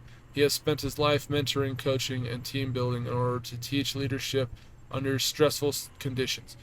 Kiersey has created winning organizations that have succeeded under the most demanding conditions, from field training and combat to corporate environments. Commissioned as an infantryman from the United States Military Academy at West Point, Kiersey's first tour of duty was with the 82nd Airborne Division at Fort Bragg, North Carolina. Since then, Kiersey has served in a wide variety of leadership and staff positions, both in the United States and overseas. During the Gulf War, Kiersey, assigned as executive officer in his Airborne Infantry Battalion, spearheaded the attack into Iraq. Kiersey was awarded the Bronze Star for his role in this successful offensive. After the war, Kiersey was assigned to the Army's premier combat training center at Fort Polk, Louisiana, where he designed a course to train leaders in critical decision-making, later becoming the staff and leader training model for the entire Army. Kiersey holds a bachelor's degree from West Point. a master's degree in history from Duke University and has taught history and military ethics at West Point. He is also where did I get young from? He's also a master parachutist, a ranger, and has earned the expert in combat infantryman badges. Full service record enclosed. So essentially, Hank Kiersey's a fucking badass. I mean, to say the least. I mean, this motherfucker is a fucking unit, man. Fucking, that's awesome. Good for fucking him, dude. I would be a very proud parent. Very proud parent. Good for fucking him, dude. That's awesome. Sorry, let me go back. So, basically, this right here on the right, that was just kind of about this dude's backstory a little bit. And then this here in the middle was just kind of about the state of how the NVA wants the world to see them. So they're kind of like releasing, you know, a couple POWs for PR, basically. And it's just bullshit. Because they fucking have, you know, thousands of other prisoners of war. But, well, not thousands, I guess 500 it says. So roughly, you know, 500 prisoners of war. And they're only letting a couple go that they were very nice to, so that then when they go back, they're like, oh, you know, they were great to us. They were so nice. They gave us food and water, and they gave us back massages. Yeah, that's because you went to the one where they're trying to push out that bullshit propaganda that they don't fuck with their prisoners of war. But the fact of the matter is that they did. I mean, there was a story of this dude on YouTube, and he was like telling his story of Vietnam. And he fucking shot this dude and took a picture of him. Well, he didn't take a picture of him. He took a picture from the dude that he shot. And the picture that he took from the dude that he shot was a picture of the NVA cutting off the heads of American soldiers. Which is fucking insane. So, like, just on both sides of the war, there was just so much disgusting shit that happened. To civilians, to innocent people. Who didn't have anything to fucking do with anything, who just wanted to live life. Like, sickening. Like, our own American troops were doing that shit, too. They would rape and pillage, and, like, my great uncle, he was in the Vietnam War, but I've never asked him about it, and I will never ask him about it.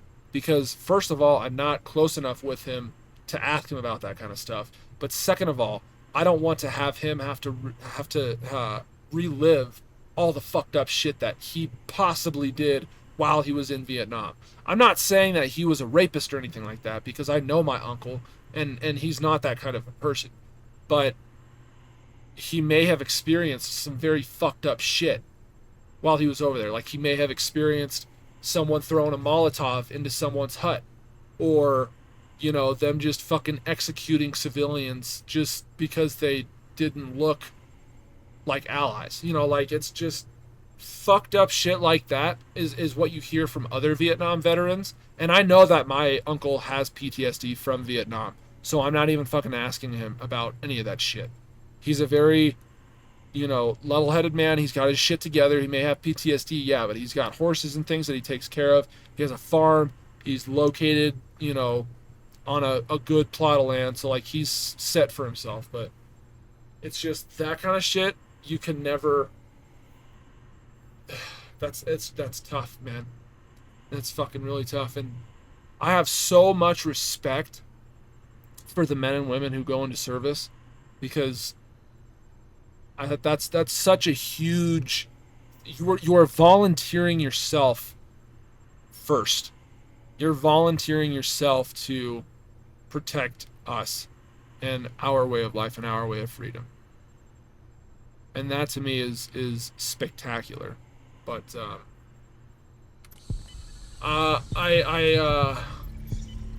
kind of getting off topic here. Let's go back to Rebirth.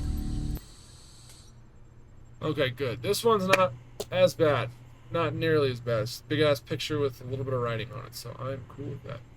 Damn! So yeah, Salt Lake, Denver, fucking Reno, Vegas, Phoenix, Houston, Montgomery, like Nashville, fuck, man.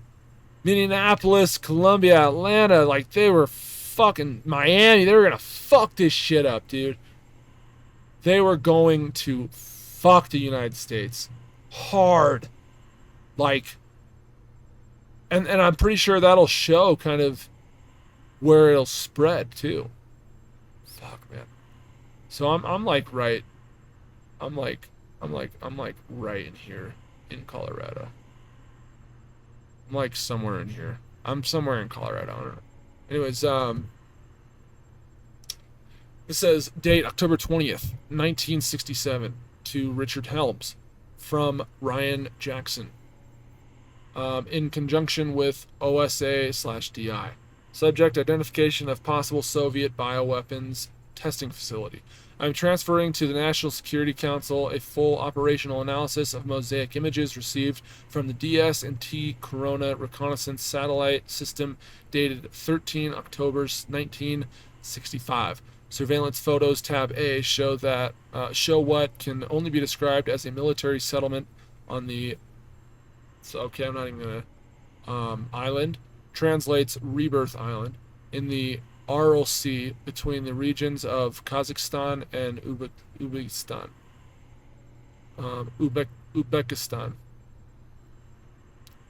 Geographical Assessment tab B, based off location, recent human and historical records confirm a theoretically ideal site for the open-air testing of biological weapons.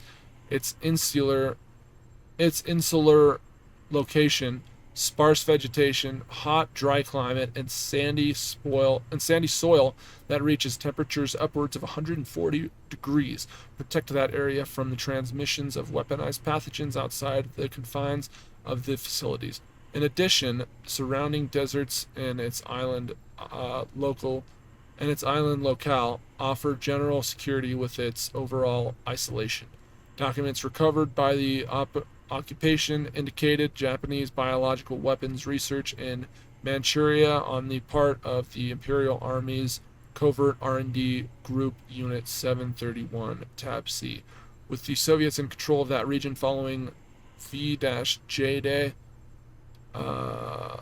this research has since been acquired and implemented on the part of the Soviet Union. Assumptions based off Kharabovsk war crimes trial testimony of Unit Chief Major General Kawashima Kiyoshi et al. Between 25 to 31 December 1949. Tab D. Recommend opening optional study of direct confirmation of proposed theories and, if need be, the subsequent sabotage of the Rebirth Island facility via covert action. Ryan Jackson, Special Assistant, ADDO/SAD. Okay. So that's basically just kind of him going over what we're looking at here. Okay. Birth Revelations. I know when you're lying. Redemption. Okay. This is Revelations. Okay, I'll kind of just wait for it to go ahead and unblack out there. Okay. So Mason's looking fucking crazy. He got numbers surrounded by him. This is where he's going fucking. Dude's going a little cuckoo. Date October 7th, 1962 to Colonel J.C. King, Chief Lieutenant General Marshall Carter. From Ryan Jackson, Chief Analyst. Subject: intercepted number station broadcast originating from Cuba. Decrypting attempts going on by DI cryptologist Dr. Ashley Aka, PhD. On 6 October 1962, a shortwave radio transmission originating from Havana was intercepted by air traffic controllers based out of Miami International Airport. The transmission was broadcasting at 6577 kHz and interfering with tower-to-aircraft communications to such an extent that communication had to be moved to an alternate frequency. Transcript of controller comms can be found in tab A. The broadcast was picked up by an agency, Safe House in blank, and subsequently recorded recordings of and subsequently recorded. Recording has been forwarded to your respective offices. Recording is of a female voice, age unknown, reading a stream of S-class alphanumeric numbers. Series begins with Yankee Hotel Foxtrot, a known KGB cryptographic one-time pad, which point to a one-time pad encryption technique. Dr. Aka's decryption team is currently at work analyzing the broadcast for non-random faults in the cryptography full sequence transcription enclosed in tab B. So that's regarding the chick in the cutscene who's saying all the numbers. Got you. Increase in broadcast frequency coincides with intelligence reports of the surreptitious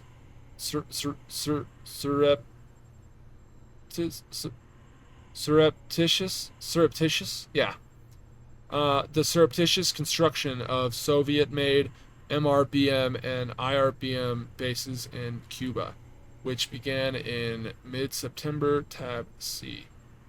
Surreptitious.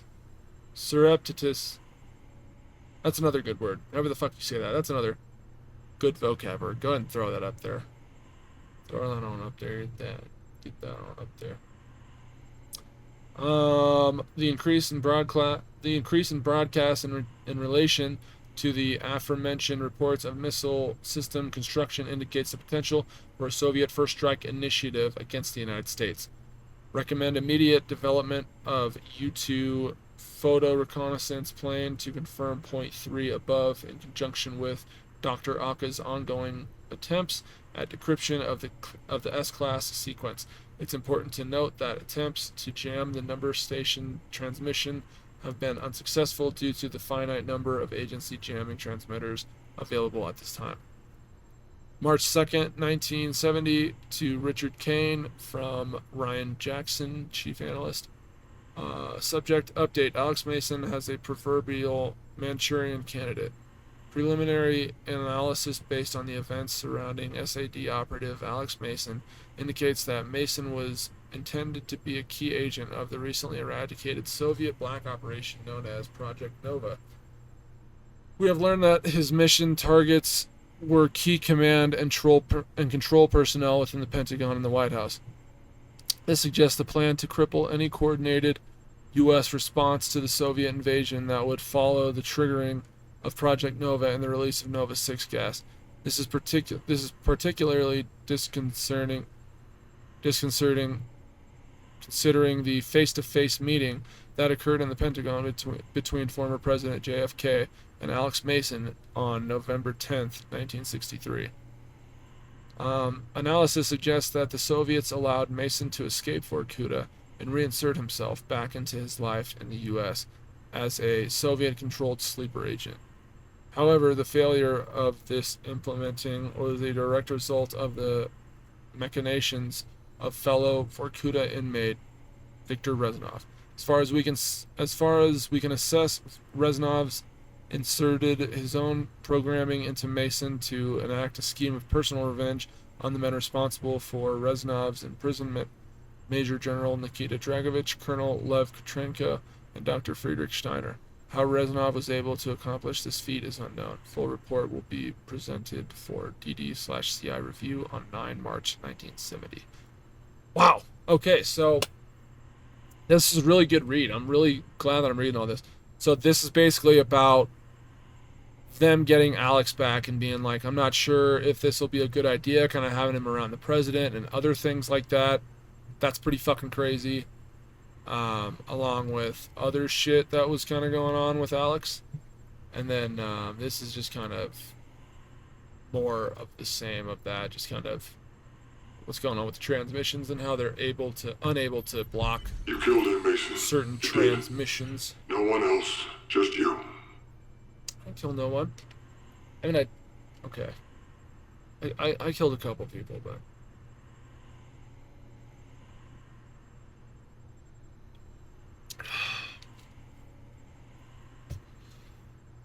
okay, here's the last one, everyone.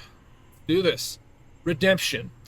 To Colonel J.C. King, Chief Lieutenant General Marshall Carter, from Ryan Jackson, Chief Analyst. Subject: USN reports of an influx of Soviet spy vessels off the coast of the southern U.S. eastern seaboard and the Caribbean Sea. The Office of Naval Intelligence (ONI) has forwarded to the agency their reports on a rise in the number of Soviet spy vessels off the coast of Florida and Georgia, as well as in international waters in the area of Cuba. In conjunction with the 7 October 1962 reports of increased number station traffic, it is believed that the Soviets are in the process of establishing a significant military foothold within nuclear first strike distance of the United States. ONI reports can be found enclosed in tab B. Current Soviet strategies in regards to spy vessels consist of disguising their ships as fishing trawlers, commercial freighters, and oceanographic research vessels flying false flags. With the large number of maritime traffic in this region, it is nearby impossible to isolate these spy ships from civilian vessels. ONI stats on tab B. ONI has been in constant contact with U.S. Atlantic Command, but there has only been 2 isolated instances in the past week of overt active surveillance measures on the part of suspected Soviet vessels via active sonar. This is not outside the norm for Soviet surveillance, especially in regards to the gathering of U.S. submarine signatures. It is believed that beyond this, surveillance methods are strictly passive via radio receivers and passive sonar. Background on standard Soviet naval surveillance techniques enclosed in tab C. Recommended immediate reallocation of Atlantic Fleet vessels and U-2 surveillance plans to the Caribbean in order to identify and isolate potential Soviet spy ships near U.S. territorial waters.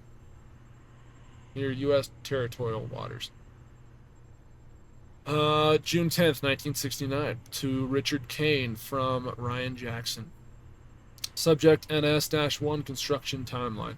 We have pieced together a loose timeline for the Soviet construction of NS-1 in the Gulf of Mexico. Here is the timeline as we understand. 1961, Dragovich and Castro meet to discuss the logistics of NS construction in the Gulf. Delivery of rigging, columns, and components via GMK leased freighters. Assembly begins. 1962, NS-1 seafloor construction begins. Columns and load bearings braces are installed over a period of 6 months. We believe they operated a 60-man dive team continuously around the clock for much of that period. They rotated the freighters from the location every 24 to 48 hours to avoid suspicion. Side note, we believe that the Cuban Missile Crisis was a coordinated ploy on the part of Dragovich via Khrushchev to draw attention away from the components' delivery to the region and the subsequent construction of the underwater base. 1964, NS-1 modules 5 and 6 are mounted, and the first Soviet sub makes a successful underwater docking, K-129, diesel-electric. 1967, NS-1 is fully operational and is providing clandestine resupply of the Soviet submarine fleet patrolling U.S. coastal waters. Signal tests commence. October 27, 1978, to Richard Kane, from Ryan Johnson. Subject: burn notice / Operation Charbidis. Sir, as instructed, I have lined up the necessary assets for Operation Charbidis. The full roster and pre-op details have been forwarded to you in a separate memorandum. In light of recent events, I agree with the assessment that there is no other alter. I'm just going to restart that. In light of recent events, I agree with the assessment that there is no other alternative but to cleanse the situation due to the unreliability of the mental state of former operative Alex Mason. We are at an operational crossroads. The evidence amassed to date leads me to no other conclusion other than Agent Alex Mason and his supporters Jason Hudson and Greg Weaver are clear and present threats to national security. What? In conjunction with MI6, we have assigned a joint operational team to deal with the problem at hand. With your permission and considering my knowledge of Op 40, its agents, and the personal and professional history of Alex Mason, I require that I assign temporary field operation status to the operation team in an advisory capacity in order to close his chapter personally. SAS assigned to one Jonathan Blank as their lead operator, though inordinately young for such a role. Both MI6 and SIS have assured us that he is a veritable prodigy and will not fail to meet the objectives of this mission. I request to accompany Blank and his team to South Africa to see to it that agents Mason, Hudson, and Weaver are dealt with permanently. Sincerely, Ryan Jackson. Special. So maybe, I don't really want to spoil Black Ops 2, but spoiler alert for Black Ops 2. Click off the video now if you haven't seen Black Ops 2 and you don't want any spoilers for it. But spoiler alert, in Black Ops 2, at the end, when Mason shows up and sees Woods again, Woods is like, where the fuck have you been for 30 years? This is probably where he's been for 30 years. He's probably been fucking hiding from these motherfuckers out trying to kill him. From, like, this entire time, Ryan Jackson has been kind of going over the storyline of what's happening, and then maybe that should be the plot for Black Ops 7, because Black Ops Cold War was kind of getting into that a little bit. I don't know. I'd have to play through Cold War again. It's fuck. I gotta finish posting that. Actually, I haven't finished posting that. So, anyways, I think that's gonna do that for the intel, because that's all the intel. That was a lot of reading. Like, Who were you working for? man, that was a fuck ton of reading, dude. But I did it. And I hope you guys made it through the video. I got Black Ops 2 coming out soon after this video. So with Black Ops 2, I'm gonna post it on April 20th. And I think there's a mission beforehand, so I might even post a mission before April 20th. But there is the mission Solarium, which is the second mission for Black Ops 2. That actually takes place April 20th, 2025 in the game. So that's when I'll be posting Black Ops 2 Solarium, is on that exact date. Same for all the other Call of Duty dates for Black Ops 2 when those release and those come out. I'll have a video for that specific day, for that specific mission. But for now, I should have just posted my my final Black Ops veteran playthrough. I died over 200 plus times. I think it was 204 times that I died. So that's kind of embarrassing, but I'm hoping that Black Ops 2 will be better. I think I got a lot of my deaths from Vietnam. When I was in Vietnam, because Vietnam was fucking crazy, dude. I mean, that was, especially running down the hill, that's what fucking racked my deaths up to like 50 at least. So hopefully I don't have another mission like that in Black Ops 2, but if I do, then I do.